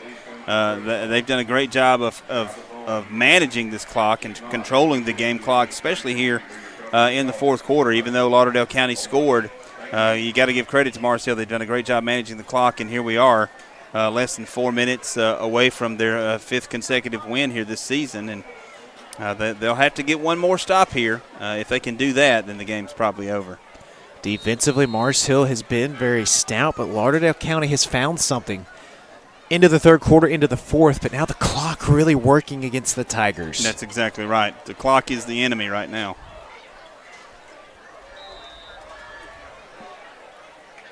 Need a good punt return here for Lauderdale County. They come for it. Great punt launched. Takes a Mars Hill hop. Look at it still going. Wow, talk about flipping the field. Inside the 20, it's down. 10 seconds roll off the clock, 3:49. Lauderdale County down 3 scores. You've got to score as fast as possible. And they've had a little success throwing the football here in the second half. Nearly a touchdown pass earlier. A touchdown-saving tackle, or it would have been a long touchdown pass. We'll see what they dial up here with 350 because we round up here on Exports. Do we round up all the way to 4? Under 4. Curtis Ritter's been great in this second half. On the run, tried to thread it back near side. I thought it one-hopped. I think it did. And it did, incomplete. Good pressure there by Mars Hill, forcing Ritter to throw back across his body.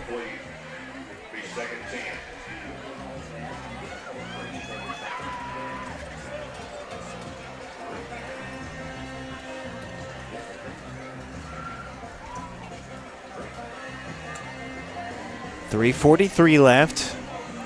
You know, Curtis Ritter, just a 10th grader. gutsy performance tonight. Oh yeah, he's been banged up tonight. He's been hit left and right.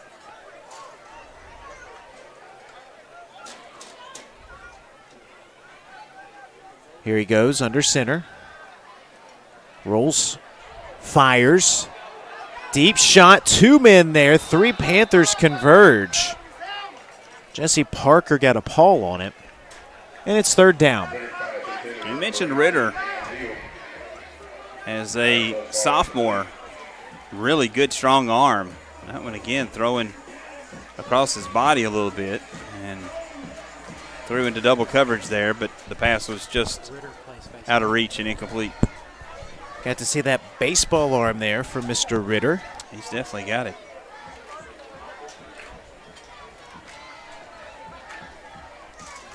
Third and 10. Everybody in tight. Ritter throws a bullet. Oh, is it intercepted? In and out of the hands. Timing attempt from Wynn Cook, who's been a disruptor in this second half. He has, and a great job by Cook of reading that, knowing exactly what's coming, and now a 4th down. 3:30 left, and the Tigers are set to punt it away.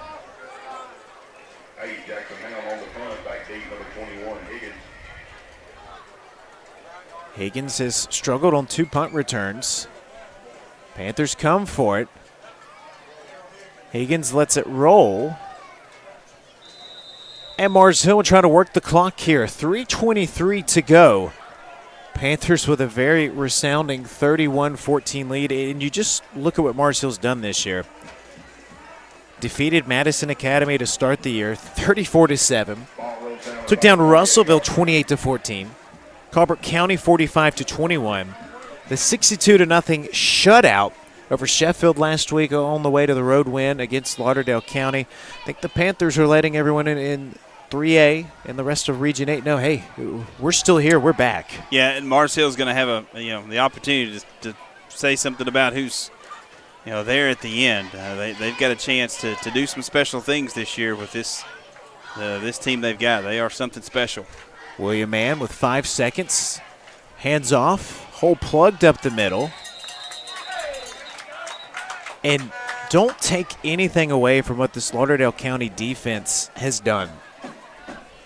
Yeah, they've been really good tonight, especially in the second half. I'd love to know what adjustments they made as far as defensively the second half. They've taken a dynamic ground game from Mars Hill, and I'm not going to say shut it down, but they've taken it down a notch or two here in this second half. And I know that Mars Hill hasn't had to do a lot with the football because they've kind of had Lauderdale County at arm's length here tonight the entire night. 2nd and 10. Mann snaps it with 3. Towards the corner goes Penn. Cuts up back towards the line of scrimmage. Might have lost a yard. 3rd down. Panthers will be able to really run this clock down. A little over 30, 40 minutes back home to Florence.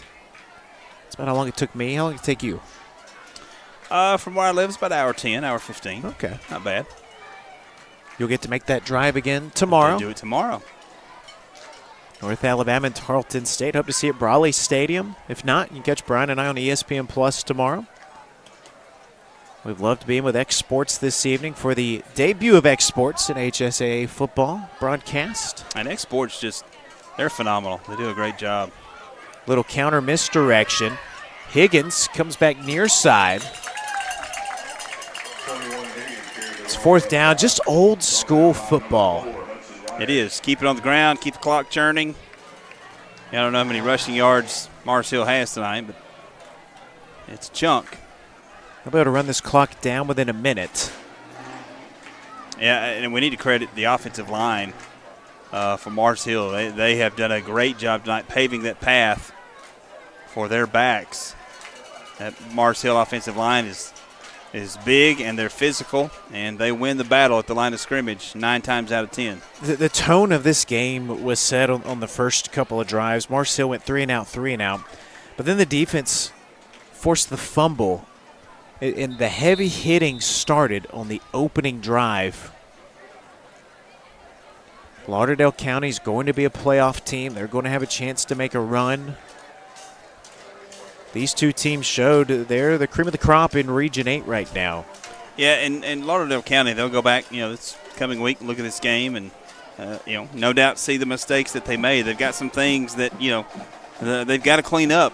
And mistakes tonight, you've got a 3-score game right now, and at least a couple of those touchdowns, Ben, are direct results of mistakes that Lauderdale County has made tonight.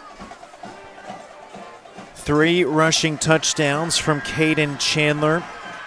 1 from Jackson Penn. And Penn and Chandler, they have put on a show here in Rogersville, Alabama. They're special. They are really, really good.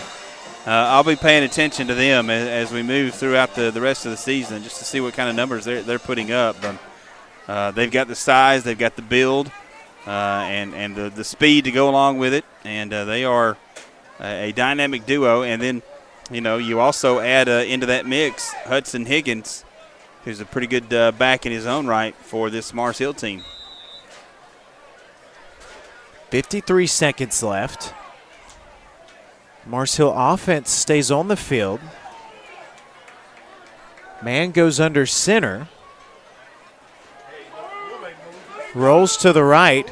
Throws it up. Jump ball. Oh, he completes it. Caught by Hudson Higgins. Took a lick out of bounds afterwards. And now the Panthers can get in the greatest formation in football. I think Mars Hill got away with movement in the backfield there, but a great catch right over there on the sideline. The ability to control the football, hang on to it, and keep a foot down in bounds. That's a superb catch. It's a tough route, tough timing, very impressive. Yeah, it was. That's one of those highlight reel catches right there. So now the Panthers can just run this clock out.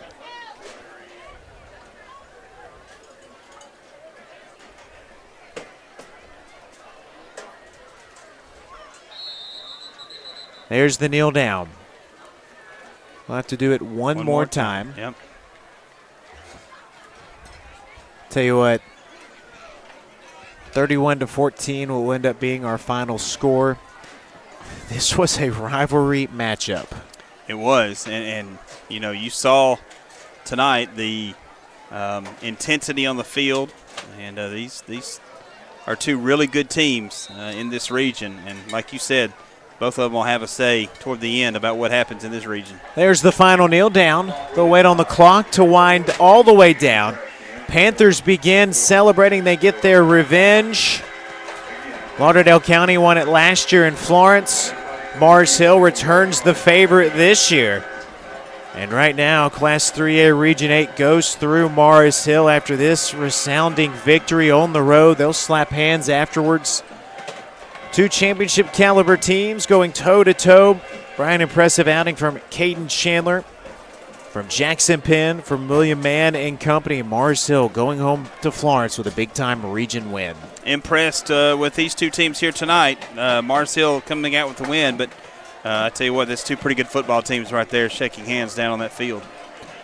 Fun one tonight. We appreciate you tuning in here on X Sports for the inaugural X Sports broadcast here with HSA. Hopefully it's the first of many to come from Ben Luna and company. For Mr. Camp here, Sam Camp did a phenomenal job producing and directing this ball game. From our broadcast partner, Brian Neese, I'm Benjamin Ray saying so long from Rogersville, Alabama. This is the X Sports Network.